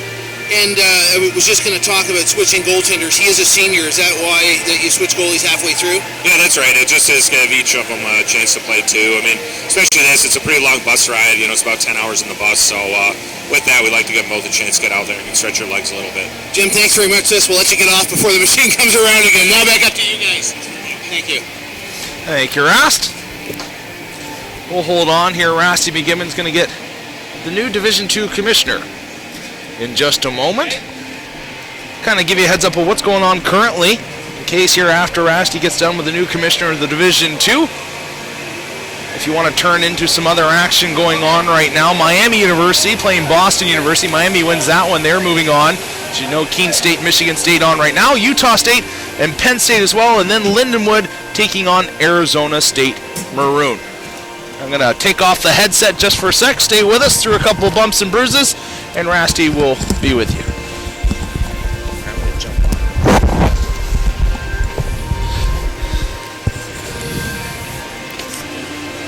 Rasty McGibbon with the new Commander-in-Chief of Division II, Jay Peacock, and I guess really welcome as a guy that's been around for since 2005 when Dave Kurtz and I went up to a snowy Detroit. Tell us just about your feelings in your new position. I've been in the game for a long time. I coached the Oswego State team for 9 years, and from 05 to 13, and this is so neat. I got to tell you, I was always hot on trying to make the best I could for the guys that played for me, but here I'm able to do it for 190 teams times 30. So that's what we're trying to do. We're trying to brand the ACHA into a bigger deal than it is right now, and I think we're making some great progress in it. I mean, look at the crowds here this week. It's just been fabulous. 16 great teams playing hard as you can, and they're just doing a great job. It's good to come from a small town in upstate New York and do this. This is like wild. It's a game I've been involved in all my life, and it's funny, my sisters and brother sit back and watch and go, "Can't believe you're doing what you're doing." It's just a neat thing going on. Obviously, Mike had been at the helm for a long time, and so big shoes to fill. But what things do you like about what you've inherited, and then what things do you think you'd like to tweak a little bit over your continued tenure? Well, Mike did an outstanding job. He was a hockey guy, and God bless him. I never knew how much work it was till you get it. Paul Hebert, when he asked me if I'd do it, I said, "Yeah, sure, I'll do it." He goes, "Be careful what you ask for. You may get it." That's right. That's right. Yeah. So it's a tremendous thing, and it's been hockey has been the stress of it. Been the center focus of it, and I think. My world has always been education. I was a high school principal for 20 years. I've been in it. I'm in it now at the medical education level, and education is huge. And not to steal something from the NCAA, but 99% of these kids are going to go into be a professional in something other than the game of ice hockey, and we need to support that. There are over 100 kids here today that have that are honored with academic All-American honors of grade point averages over 3.2. I'll tell you a story that I crack up about. I got asked to a waiver from MIT. They asked me if I would grant them a waiver. They have a player who was going on an internship starting March 1st, but he still wanted to play. He planned the internship so he could play this semester, and he wasn't in any courses. And I said, well, have your internship send me a letter so that I can verify that. So I did that, and they sent me a letter from Porsche in Stuttgart, Germany. I want to go with them. Yeah. That's the internship I want to go. And I don't know if Henry's listening or not, but I want to go with you, Henry. Yeah. It's that sort of thing. So I think we've got just a fabulous branding going on, and education's going to be my key point right now. I want to fill out 5,000 of those things, not 2,000 like I'm going to this year. Yeah. So that's the big thing. See if you can get a little carpal tunnel going on. Yeah, right. Exactly. Right. I understand. And big things, and as you've come into this, and you've kind of inherited a system that I like to think and worked and has been refined year after year. Speak just to me a little bit about, we've had Utah Hockey come out again this year, and we're able to offer it free and on YouTube. Just speak briefly to that. Well, what you guys are doing here is phenomenal. We've gotten over, well, as of yesterday, we had over 5,000 hits on our website that this rolls up into. We've got, it was 3,000 unique hits, and I said, I don't know anything about it. Is that a lot? And they said, that's huge. Yeah, that's huge. We're running 45 to 50 people watching a game. It's now over 100 people watching a game today. So we're really making progress in people watching us, and everything's free. Yeah. Everything is free from and on top of that, it's archived. And it's archived. Yeah. So, as a coach, this is great. I could go back and watch another team on it. I think it's something that we need to do more of, and we need to do more often. Not just this one, but more showcases, more tournaments throughout the country. I'm working on bringing the Texas teams together. There's a league that we're trying to get started in Colorado, one in Washington State. Lindenwood's running a showcase coming out in November. We're trying to put I call it a Geek Wars tournament, but it's a technology tournament between MIT, RPI, RIT, and WPI, all the engineering schools. Yeah. We're trying to get that together and see if we can get a sponsor for that. So we've got a lot of things going on right now that are really looking forward to, and let's highlight the kids. That's what it's all about. Since this is a weekend that, in a lot of ways is a tribute to Mike Rodakovich, what things would you really, if someone was to say, what fingerprint has he left on this tournament? What are a couple things that come to your mind? Oh, wow. And here's the thing, I'm not trying to put you on the spot. I think a couple things, if I can start the conversation. One thing is definitely pool play. Oh. At the Division I level, and for some of you watching at home, you may not know this, but you're really just one and done. If you lose, you're going home. For teams here like KEENE, and I talked at the first intermission with Bobby Rodrigue, and he said just the scheduling from their appearance here has been made so much easier. He's getting contact from teams that he would normally never even thought he could schedule that are asking him now, would they have a slot to schedule them? Right. I think that it's made it. The regional play has made it bigger. Instead of having, 8 teams in a regional play, we're now got 10 teams in a regional play. That's brought it in. That was Mike Wally's idea. The pool play idea is spread to Division III, and I think that's a fabulous thing. It's not a fingerprint on it; it's a handprint that Mike left on it, and he's missed terribly. He's missed terribly. He's missed by the guys, by the coaches, and they're huge shoes to fill. They're massive, and I know you guys have been joking about Mike, playing those games and doing those interviews and stuff, and that's really neat. And it's let's celebrate Mike. One of the things I love about Mike. There's no doubt that this tournament should be named after him. and that's something we're working on. And I think it's appropriate. Yeah, Yeah. I do. Yeah. He's the one that it's his handprint on it. Yeah. And let's honor him. And I think the one thing that I always took away from Mike, and after I can remember nights we were talking in the first years we were doing this, there were just Dave Kurtz and I broadcasting, and so we wouldn't be able to get all the games on, but we would get 4. There'd be 2 rinks, and we'd be working from 8:30 in the morning till 1 a.m. But we'd always go out for a burger and a pop after the game, and we would just sit around and dream like, well, what if we could put a mic on the ref? And Mike goes, well, why can't you put a mic on the ref? And he was a dreamer, but he always backed it up with action, right. and that was a fantastic thing. And so there's a lot of things that we've tried. Some we didn't keep doing, but some things we tried. Including the campfire after the games where we sat around and talked and no one listened. But it was good. It was good. We tried it. Look at what we got here now. I mean, this has got Mike written all over it. It really does. Look at like you said, Keene State is here for the first time. Look at BU and Michigan State. We're 9 seeds in the regional. 9 seeds that are here. I mean, it just, these are the opportunities that we're able to give these teams and these kids to have just, like Keene said, we're in the moment.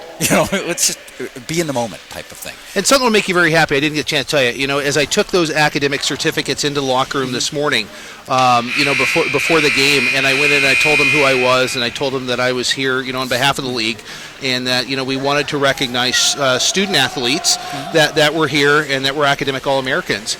And everybody was very quiet. And after, I didn't read them all out because I didn't want to, disrupt the aura in the change room. But the teams clapped for the guys, and so that's a huge accomplishment. I think most, not in any way to discount their hockey abilities, because it's much beyond what mine is.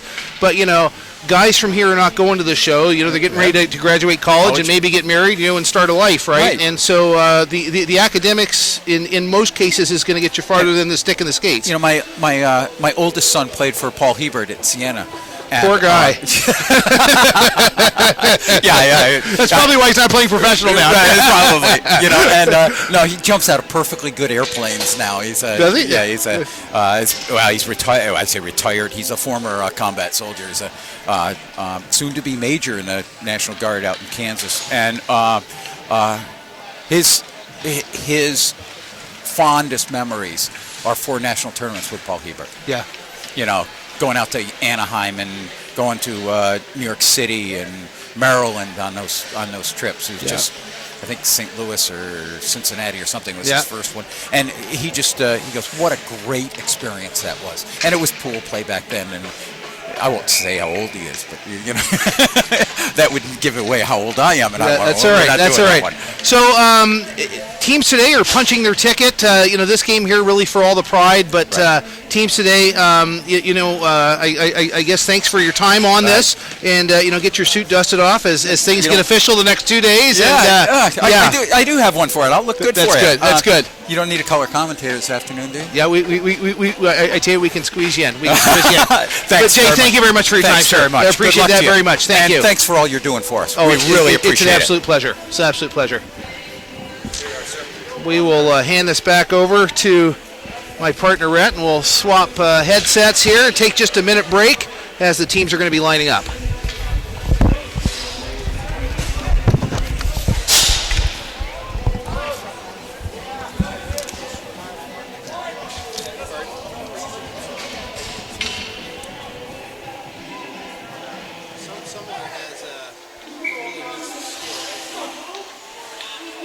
Things just about to get underway here as we start off the third period of play. Michigan State leading by a score of 6-3 as we play the final frame for both these sides here at the ACHA Division II National Championships. Brought in across the line, that's swept forward rather quickly. Tucker Johnson was looking for that puck. A blindside pass by Tobazic. Quickly played ahead. Hines with the blast. That goes high and wide on the stick side. Now it's brought ahead, a 2-on-1. Tobazic with it. Looking for the drag. To the backhand now. That shot. Ooh. Top shelf beauty on the backhand. And that's a goal scorer's goal right there. 4-on-4. Michigan State really is just continuing to dump them on. And, one thing that we want to see is Keene State just not to take really any unnecessary penalties and continue. 7-3 now, the score coming out in Van Acker. That was a shorthanded goal. No, it was even strength, I think. 4-4. Oh, you are correct. Thank you, Rast. Doesn't happen often. And I'm trying to get this clock working for you guys at home. I'm not a tech guy. I actually was 6 years at Provincial Diesel in Montreal, so this is a long way from what we're used to. Here comes Van Acker with it now. Pass to the far side. Hugh Hayes to Badner. He'll take that one off the boards. Cuts to the middle. Badner back across on the tape. Out top. That shot missed just wide on the stick side. Hugh Hayes with it. Michigan State now on the power play for 28 seconds. Played down low, and errant pass is intercepted and sent down the length of the ice. You know, Commissioner Peacock, they're talking about academic All-Americans. Michigan State University has a lot of them. Grant Lashinsky, Oh, wow. Tyler Maloney, Matic, Pober, Hugh Hayes, Van Acker. I think he's got a master's in the toe drag, which we saw earlier. Wow. Sawchuk, Badner, Albasta, and Merritt all on that list. It's great for those guys. Quickly played ahead. Oh, Van Acker just got a piece there.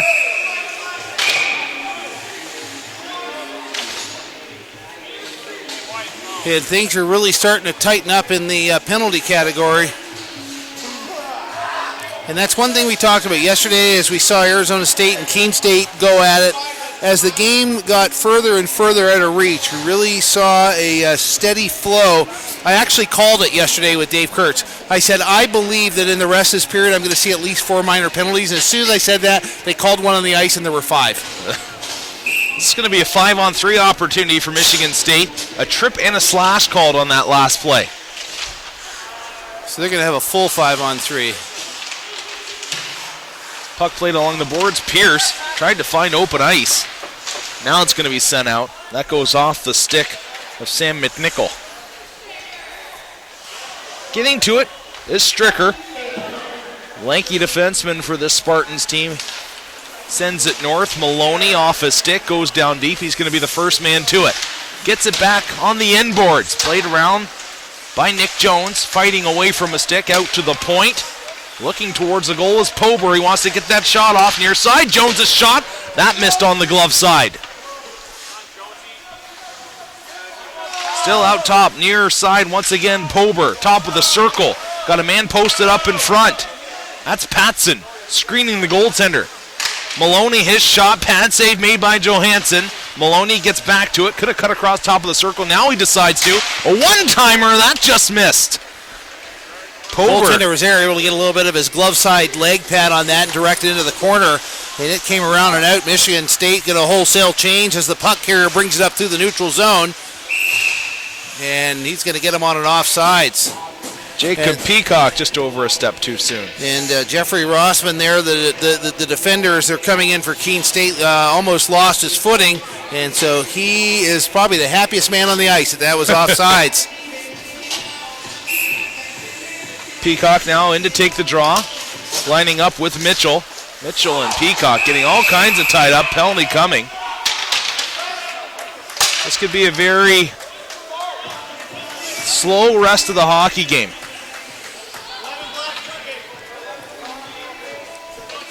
Peacock goes offsides. Now he takes a tripping minor. 4-on-3 for 41 seconds. And then all of a sudden, you don't usually go from 4-on-3, but then you'll be on the 5-on-4 power play.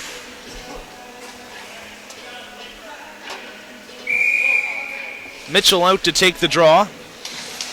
Tied up in legs. Merritt can get it. A quick shot by Mitchell. One off the shoulder. Played back down deep. Newton getting to it. Far corner. Van Acker pushed from behind slightly. Mitchell doing some good work here on the PK as a forward. Trying to tie it up along the wall. Van Acker getting to it. He looks for open ice. There's Mitchell with his fourth. Coming. Mitchell is going to get his fourth. Well, green going off. Alex Faison getting the penalty for the Spartans. 3-on-3. 3-on-3. Why not? What is this going to be? Central versus North? Really. Yeah, in the NHL All-Star format. You know they're making a movie on John Scott. Oh, you know what? They just gave him 4 minutes there, I think. Yeah, you're right. It is 4 minutes. Yeah. Well, look at that. Out of the circle. You're right. A little bit of NHL All-Star Action. for you here. Third period, 16:25 left. Third period. Van Acker trying to find some open ice. This is hard. But I'll tell you one thing, you know, when you send in 2 forecheckers, you only got 3 guys out there. And so now we got a 5-on-3. So Michigan State now can ice the puck. And maybe that's what they were waiting to do, really just going into a defensive mode. For Keene, if they have any hope at all in climbing back in this one, it's going to be a little bit hard to score 4 goals, but I'll tell you, now is the time, as they got a 5-on-3 opportunity for at least another minute, as they're going to get down and get set up in the Michigan State zone, and they just, you know, as we talked about early on, just need to pepper them with shots, and there we go. McNichol buries off the rebound, 7-4.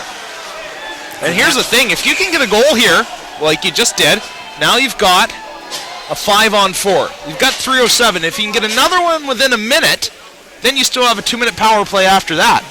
You technically could get this game back to 7-5. Yeah, that's very, very astute. Thank you. Young McGibbon.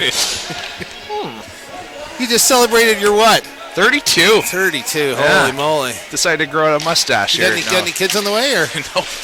No more. Reason he says I have 5 kids at home. Yeah, I mean, any that you know of. No. Is that a bad joke? No. Here's Pierce. Bad angle. Shot stopped by Manich, who'll hold on to it. This is my younger brother, and he has made me an uncle 5 times over. So yes. The air is fertile in the McGibbon household. Jeez. Something like that. I don't breathe near my wife anymore. Sneeze, or what is it? No, you know those old movies where they have the separate the single beds? Yeah, have you guys gone to that? That's it. I remember back when we were a younger kid, I slept in the bed with you there, right? Because we had to on a trip. Holy moly, boy. What was this? Puck goes near corner. Mitchell getting it. Remember that time the car broke down in Buffalo and I had to drive down and ended up just sleeping on the floor? Oh, yeah, that's right. That was the only day we ever went to Maple Leaf Gardens. That's true. 14:55 left to go. I am doing a crummy job, and I apologize. Rebound scores! Mitchell! Now it's 7-4. And like we said, they still got a 2-minute power play.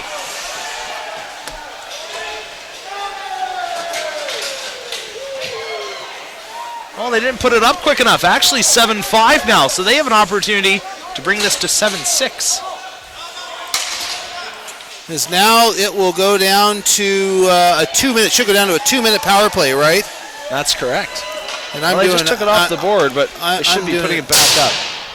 I'm doing a crummy job on There this we go. clock for you folks at home. 14:49 left to go in the third period. Keene State erupting on special teams in this third period, and they have scored, I think, 3 unanswered goals, have they not? They have. In this period. And this is the most they had scored in any game was 1, and so this is really turning into a shootout here. Quick shot, pad save made, rebound in front.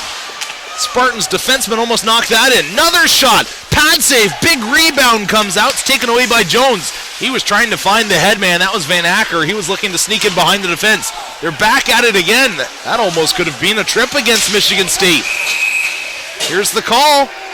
Tripping it is. Another 5-on-3. And for Michigan State, you know, they want to go out with a win. Keene State as well. Michigan State's handing it to Keene, and all they got to do now is just work on the special teams.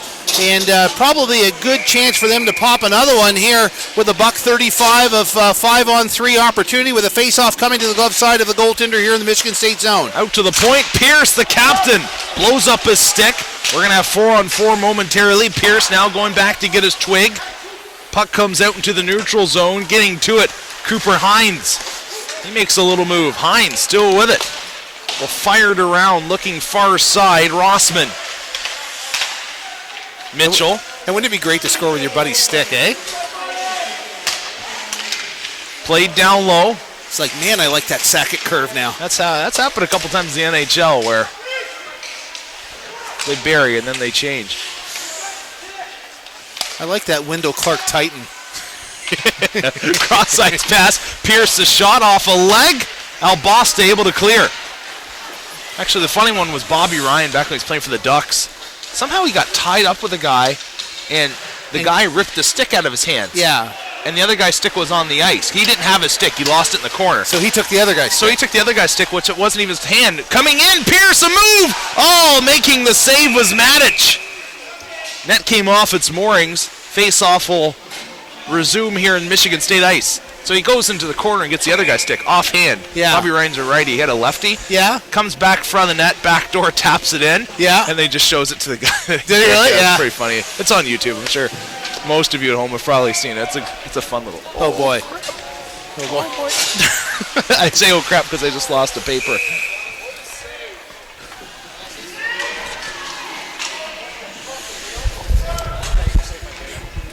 $13 left to go in this third period. I know. Nice call down here by Nick Jones down here. Just helped me out. Thanks, Nick. Say your prayers, Nicky. Okay. Quick shot from the top of the circle off a stick and wide into the corner. Played back down low. The stick broke and almost looked like it was thrown into the play. A big blocking arm save there by Matic. McNichol thinking about walking out. Puck in front. They're jamming away. Rebound. Did they score? No. That just went wide. A wide open net. Unable to bury was Josh Bell.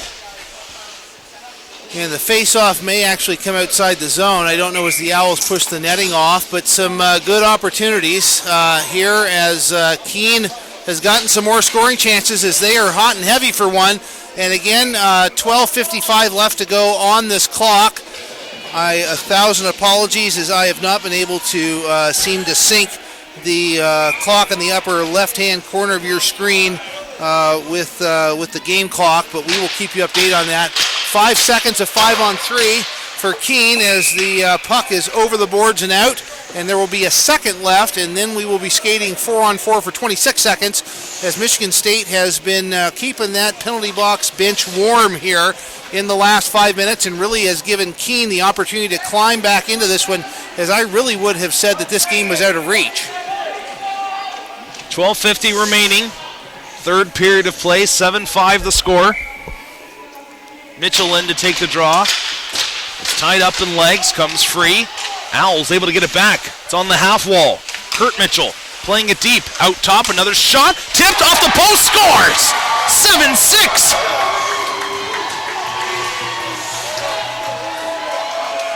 Getting a piece of that one in front of the net.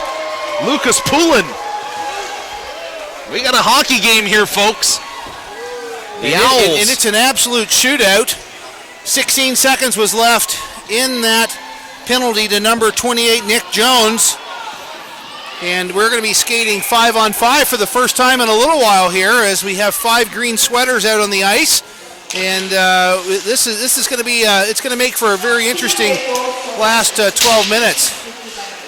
As I thought Keene was really out of this one, but Michigan State has allowed them to climb back in with a lot of really excellent special teams work. Mitchell tying it up along the boards. It's sent back down deep. Higgs getting to it for the Owls. Looking for an outlet pass, reverses it off the boards.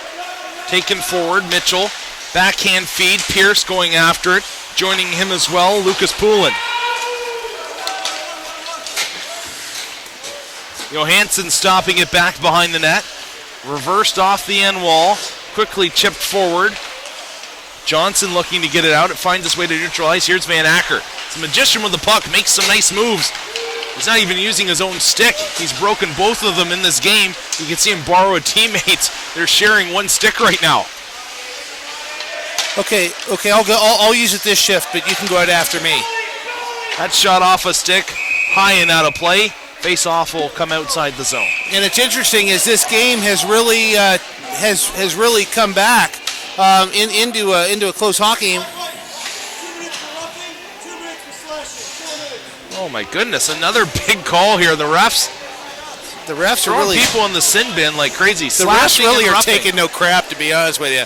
A lot of chirping by the coaches, at least by Bobby Rodrigue, and not saying that it was unjustified, But now Michigan State's going to have the chance to really add to the goal scoring with 4 minutes of man advantage here. Van Acker, he goes down. He was hoping for a call. Nothing came from it. McNichol trying to play it ahead. Lifted the stick. Taking the hands up high on that play was O'Hara. Cross ice pass. Sent ahead. Wheeling in is Peacock. He throws on the brakes. Finds a man open. Nick Jones taking it off the boards. Jones out top. Uhey is unable to keep it in. Having to go back once again is Faison. Faison retreats back behind his own goal. Still 10:53 left in this period. It seemed like it's been a long one. All the stoppages and penalties and goals scored has made it a rather lengthy third. Yeah, they are probably running out of room on the score sheet for this one in terms of the third period action, as we now have a double minor that's being served by number 5 for Keene State, Tyler Duquette, the Lincoln, Rhode Island native, as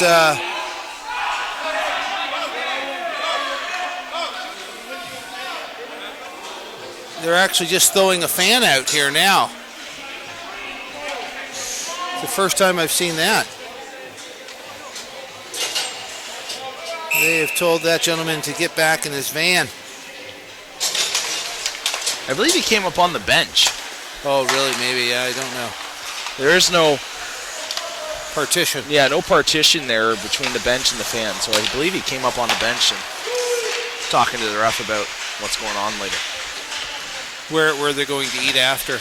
Jones playing it out top. Pober walking in. Cross ice pass. D'Angelo shot. That's going to be swallowed up by Johansson.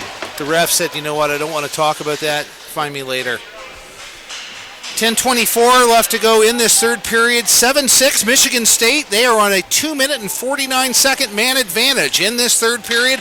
And I tell you, this third period has been an absolute dandy. Michigan State really special teams. They came out and buried one early, and then since then it's been Keene State. It has. And Keene the special teams has been really huge for them here. And they are really trying to make scheduling just that much easier. That's right. Puck goes back into Michigan State ice. D'Angelo had a momentarily. Pober mishandles it. Pierce with a blind backhand pass was looking for Mitchell. Pober just sends that one up the boards. Pierce, great job protecting the puck. An effortless skater, still controlling it. The captain of this team takes it down the corner now, trying to keep it there. We're under 2 minutes in the penalty kill for Keene State. 9:30 left on the clock. 1:53 Eastern time. Played up along the wall. Van Acker has got a man with him. It's Badner. Van Acker goes into the inboards. Hawley got tripped up on the defenseman. Van Acker trying to spin off the boards. It's kept there by Pierce out to the point. Uhey. Badner with it now. Cross ice pass. Van Acker tried to get it out top. Unable to. Mitchell down on his knees. Leaving it there. Here coming with some speed. Derek Clark cuts across the blue line. Now he takes it back into the neutral zone, just wasting valuable seconds. And I think the same advice I gave to Keene, I would give to Michigan State, and that's just shoot the puck. I mean, the only benefit for them is they are in the driver's seat, but this game much closer than what it was minutes ago. Uhey taking it down the corner, met there by a body. Trying to send it up the boards was Burke. It's kept in. Burke, another opportunity. Faison keeps that one in. Here's Van Acker. Winds up a shot. Scores!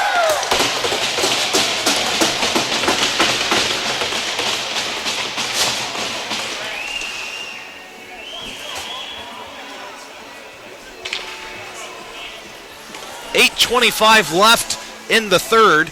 Now it's 8-6. And that is going to give us back 5-on-5 hockey as the last 50 seconds in that penalty to number 5, Tyler Duquette, will be wiped off.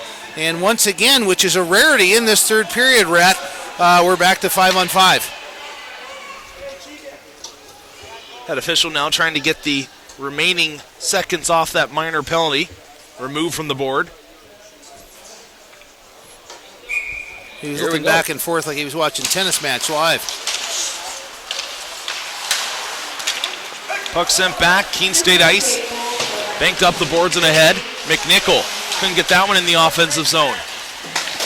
Sent back up the wall by Higgs. It's at the line. Stricker controlling it. Albosta looking for an outlet. Back to Stricker. He's got a man open here on the wall. That's Brantz. It came to him. Brantz with it again. Took it through legs. Brantz will dump that one in off the far boards. Down low. Johansson's going to hold on to it. Nice job there on the backhand playing that around. O'Hara will send it back deep. Higgs with it. Doesn't have an option. Now he reverses it off the end boards. Played back up against the wall. They were looking for McNichol. It finds its way. O'Hara will send that one in down low.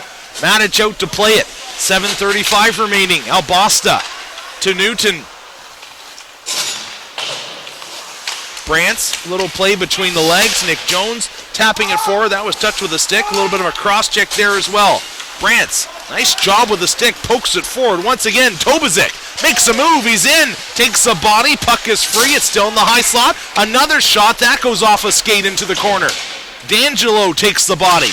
Brantz battling for it. Sends it out in front. To the backhand again. The shot stopped. Rebound. A big pad save. Another shot. Finds its way back behind the net.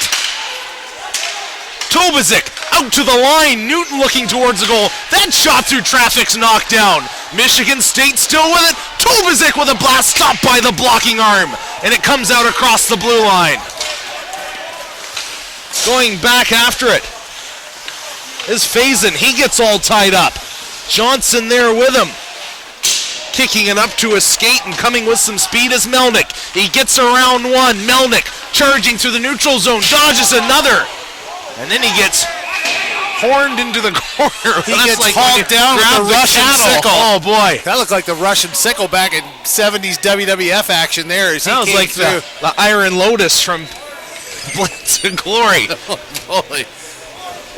I don't know what it was, but I'll tell you one thing. You know, if you want to get back into this one, Keene State, you got to stay out of the box. You're beating them in shots, but they're beating you in goals, and then fortunately that's what matters at the end of the next 6 minutes and 27 seconds as Michigan State is going to go.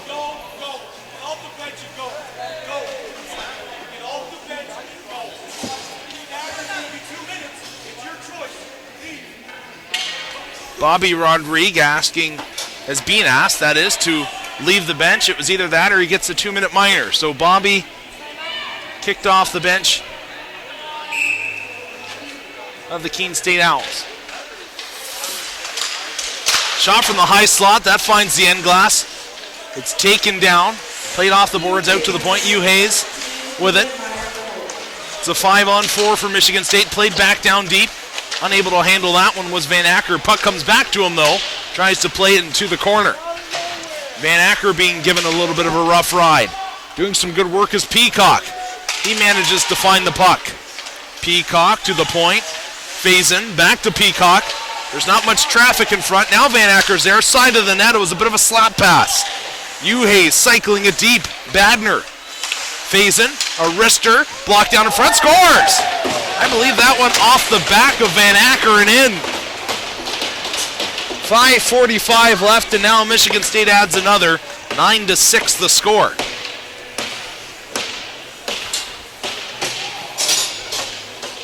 And these next 5 minutes and 45 seconds, I think, can get pretty nasty. I agree.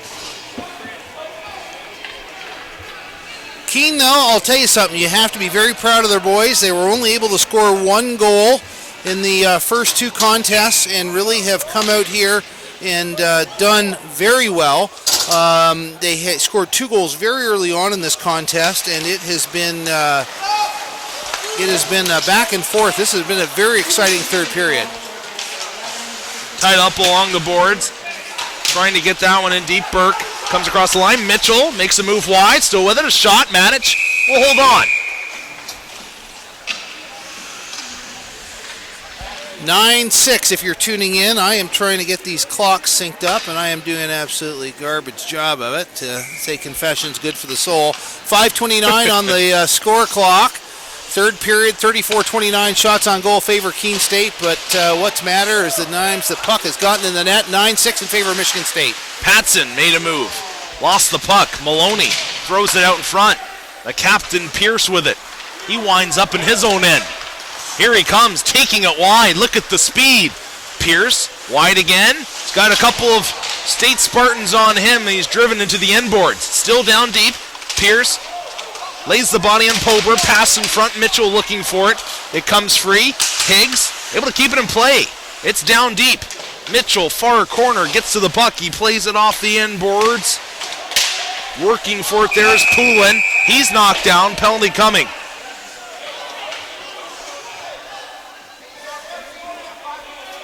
This is going to be a 5-minute major to Pober.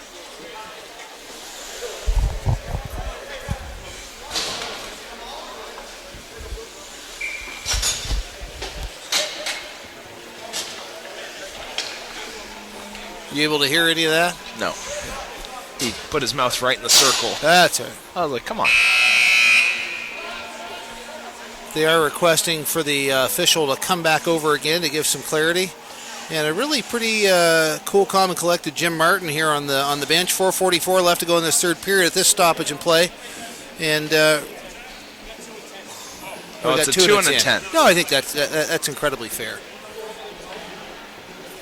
I was going to say, he made it a cross-checking penalty, so I don't know if you can. I don't know. I'm not sure. You rarely see a 5-minute major with intent to injury cross-check. That's a rare one. Boarding. Maybe Contact a to the head. Can you do a knee on knee? Yeah. Can you do a slash? I remember in Blades my of Steel? first year's coaching when they Blades of my kids love playing that game. Except my son gets really angry when he loses. Does he? Oh, Takes after his father. I'm chill. I'm joking. But anyways, first year of the head contact penalty. We had an official as Van Acker picks up the puck, comes in across the line. Oh, great defensive effort. It was swept into the corner. Lying down on his belly was Cooper Hines. In the first head contact, when it came out, where it was kind of the NHL big thing and the ACHA adopted it, McNichol in now. These guys could stop doing some rushes. I'd be all right to tell the story. I know. When it first came out, official in the greater Virginia area thought any contact to the head was a game. Oh, brother. So my guy... Were his initials DP? You got it. Oh, boy. A shot stopped by Matic. Old Dick Pine is his name. And the other thing with Dick Pine is Dick Pine was from up north. And so I can't believe that his officiating was so substandard. Anyways, poor DP. He high sticking, 2-minute minor. Gives my guy a 5 in a game. For intent to injure. For contact to the head. Jeez. I'm like, no, that's not the call. I'm like, are you crazy? So you're fighting with. He's like, nope, any contact to the head. It says right here, 5-minute major in a game. So sure enough, anyways, later in the year, we took him the rule book and showed him how he was wrong, and he fessed up to it. Did he really? So yeah, he did. So then later in the season, my guy actually had a hit that was fairly up high. Yeah. It was close, and he got a penalty on it, and I was like, hey, Dick Pine was lining that game. And I was like, pass in front, quick shot. Matic able to make the save. Dick Pine was probably hungry for it too, eh? Well, he was just. I mean, he wanted it. So, anyways, he was in the building. It was a high hit, and I went to the head official, which was Scott Luke, another good friend of yours, and I was like, "You gonna give him a game?" And he's like, "I don't know yet." I was like, "Just to let you know, Dick Pine over here messed me up earlier in the year, and he actually didn't give me the 5. He came back to help me later on, but still." Wow. Here's Pierce. Got to be good to be lucky, and lucky to be good. That's right. Still with speed, a shot off the shoulder. 2:45 remaining third period. 2-1, and we are now back to 5-on-5. But not until for very long. Someone touches the puck. There we go. 5-on-4. Boy, oh boy. They're lassoing cattle here in Westchester. 9-6 if you're just tuning in, and if you are, this has been a heck of a third period. Michigan State, a tremendous amount of minor penalties, which allowed Keene to jump back into this one. I thought it was really out of reach. The Keene State coach has been asked to leave the bench. They asked a guy to go out and get back in his van, and Michigan State responded with a couple goals. But this has been a lot of Keene on special teams, and now they're going to get another 2 minutes or so to work on getting back into that one. Albosta chasing after deep, sends that one up the boards. Van Acker Plays it to the middle. He's chasing after it. Here's Van Acker with Nick Jones. The sauce, the shot, glove save made by Johansson. And nice job by Johansson to get across on his knees, and he was able to get that large catching glove open and gobbled the puck up, and they're going to have a face-off to his glove side here with 2:14 left to go in the third period and $1:37 left to go in the minor for Michigan State as they're a man down. Puck played ahead, goes off the stick of Rossman, still in the neutral zone. 2-minute warning here in the third as Nick Jones sends that one in softly.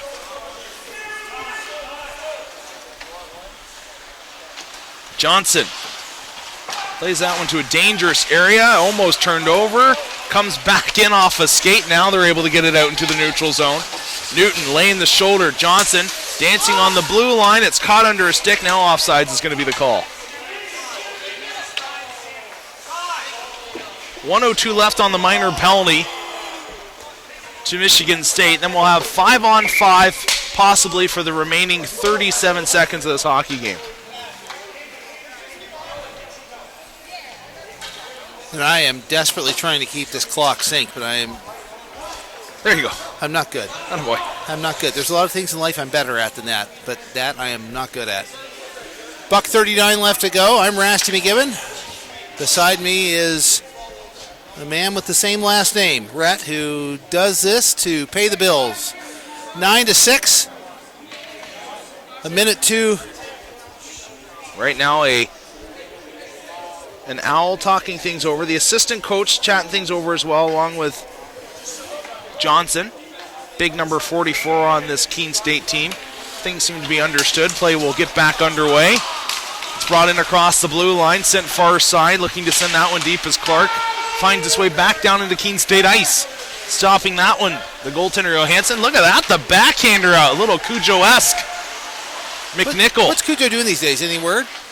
I believe he's living in the Aurora area still. Raising horses? Hey, maybe, that's a good... He had horses there for a while. Yeah, he did. Yeah. He owns a couple of horses that race there at Woodbine. Yeah, Woodbine. Yeah, good. Minute 15 left to go, 9-6. 37 seconds left on the man advantage for Keene, and they are going to try to snipe one in here. It's going to be hard as the faceoff's going to come 200 feet from the goal that they need to score on. I'm Rasty McGibbon. Beside me, Rhett McGibbon, the D3 coach of Liberty University. And we have had a good time bringing this one to you. Up top, Merritt shot off a stick. McNichol got a piece of that one. Here's the captain, Pierce, again. You know, every team that I'm not sure. I don't have the knowledge if Keene State has any other division programs, a D1 or D3 team, but you typically see schools that have one team. They have a guy that's an elite talent. Yes. And that guy is Pierce here for them. He is a effortless skater. You know, I watched a lot of Division I hockey through the year, broadcasting it for Liberty, and he could play on any team I've seen at ACHA Division I level. It's fantastic. 37 seconds. I do not have the clock going, and I apologize. And back to 5-on-5. Pierce running the goaltender, Matic. Cooler heads prevail. Matic goes down. And Matic is still down. He was just driving the net. It was a bit of a hockey play. However, there wasn't much pressure on him from the defense, so in some ways you could say he didn't make a substantial effort to avoid contact with the goaltender. No call's going to be made. Face-off will come back out in the neutral zone.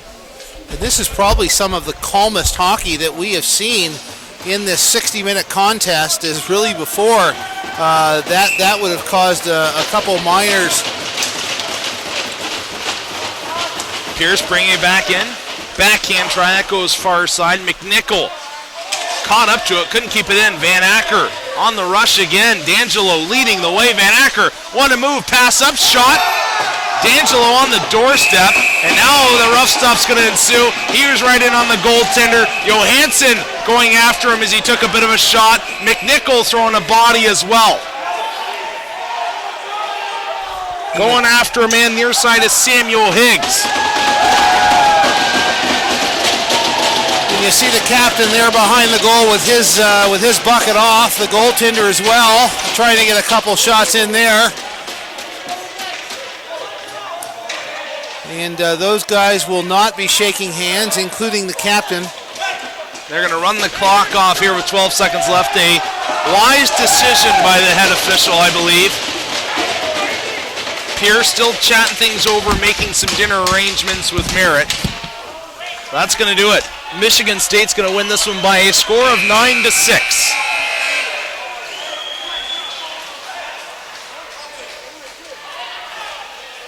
See if they're going to allow both sides to shake hands.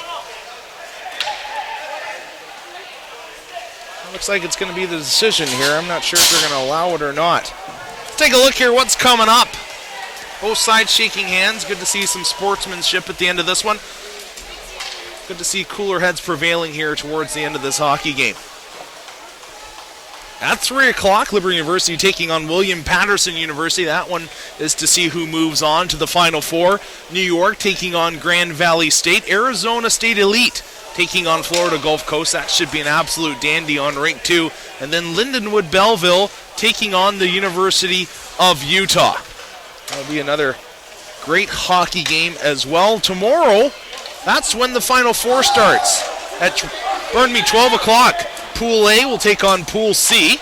And then at 3, Pool B will take on Pool D. You can look up on the ACHA D2 website to see who the pool winners are later this afternoon. And catch the game time that you need. James Martin shaking some hands. Rasty McGibbon looking to get a player to speak with from Michigan State. Lots of quality action. That's going to do it for the first round of pool play at the 12 o'clock hour. Lots of great hockey. A lot of the deciding games coming up here at 3. You don't want to miss it. Taking off his bucket and joining Rasty is going to be Alex Faison. We'll send it down to him. Rasty McGibbon with Alex Faison from Michigan State. The season's come to an end, but you guys definitely went out with a bang, pumping 9. Yeah. We just battled hard and, we just gave her and came out with a win here. Glad that we could come out with a win at least. And just finish my career strong, and glad we went out. Really, if I had to guess, neither team really stuck to a plan. It was a lot of run and gun hockey. Just tell me how you like that. Yeah, that's always a lot of fun to have that kind of hockey, So. I've been around for 12 years. I've seen Jim Martin coach a lot of teams to get to that final date on Tuesday. But just tell me what it's meant to you to be able to play at this college level while you've been there at Michigan State. Oh, Jim's such a great coach. He's just so much fun to be around, and he's just so much fun to just play hockey with. So. Tell me about the guys in the room. A lot of you guys are going to be transitioning off this year and heading on to adult life. But just tell me a bit about the guys in the room that are going to be leaving with you. Yeah, we got a big senior class. We're losing a lot. So yeah, these guys. I've been with a lot of them throughout all my career, and I'm really going to miss this group. This group was probably one of the best I've had in my 4 years. I'm going to put you on the spot. Think back to one Michigan State hockey moment that really stands out in your mind over the last years. 4 years ago in St. Louis around this time, we won a ring. It was my freshman year. I got 4 other guys that were there with me, so that was probably... It's got to be a really special feeling. Oh yeah, great feeling. Looking at camera, anybody that has not made the trip down that you want to say hello to? Well, my mom just passed away in December, so I just want to... Very sorry to say hi to Mom. So. Yeah, that's very special. Yeah, thank you very much. And you guys have a safe trip back. Thanks for being here. Brett, now back to you and the veterans of Bournemore Memorial Gondola. Great to see Alex Faison there, dedicating that win to his mom. Well, that's going to do it for this hockey game. 9-6 the score for Michigan State. You're watching the ACHA Division II National Championships from Westchester, Pennsylvania. Stay tuned. Lots more hockey coming up at the 3 o'clock hour. Thanks for listening, and God bless.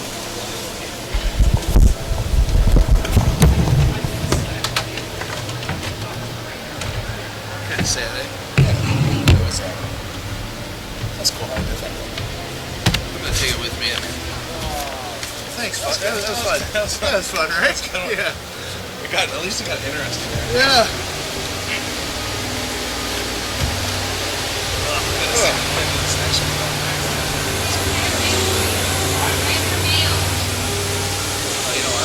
thing. Just have some fun with it. Oh, yeah. I don't know if I want to do play-by-play.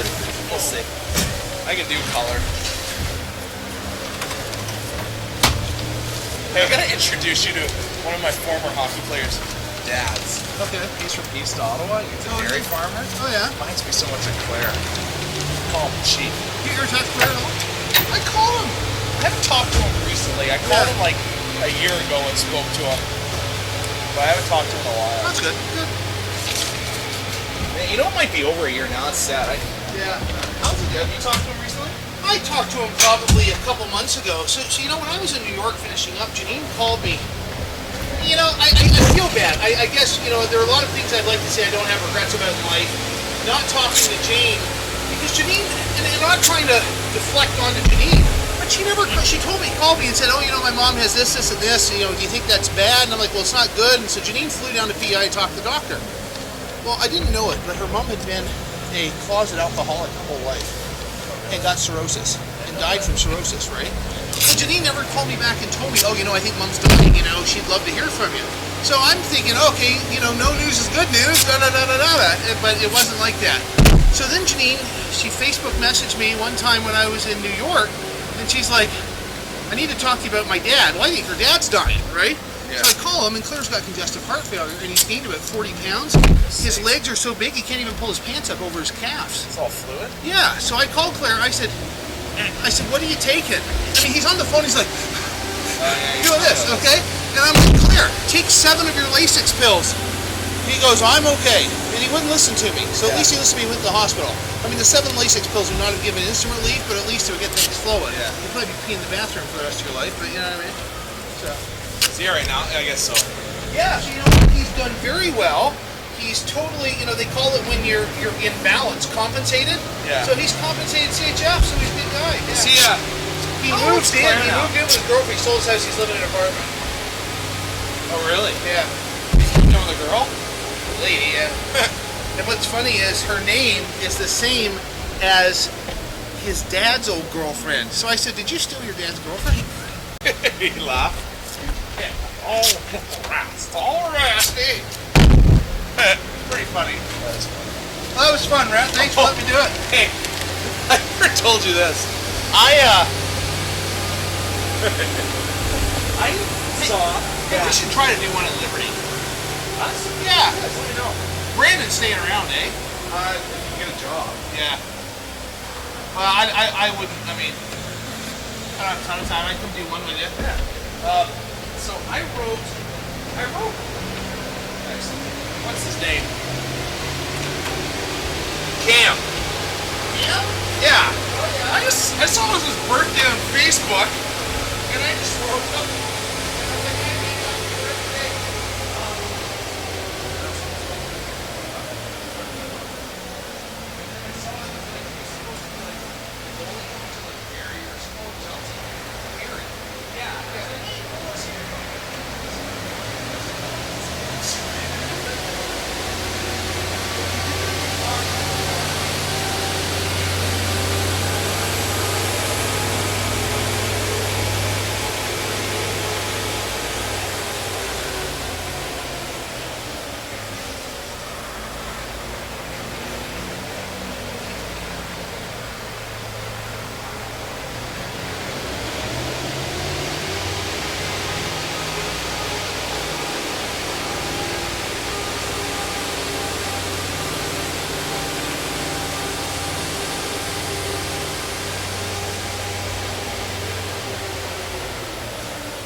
guys ready? Yep. Oh, it's going to be a good one.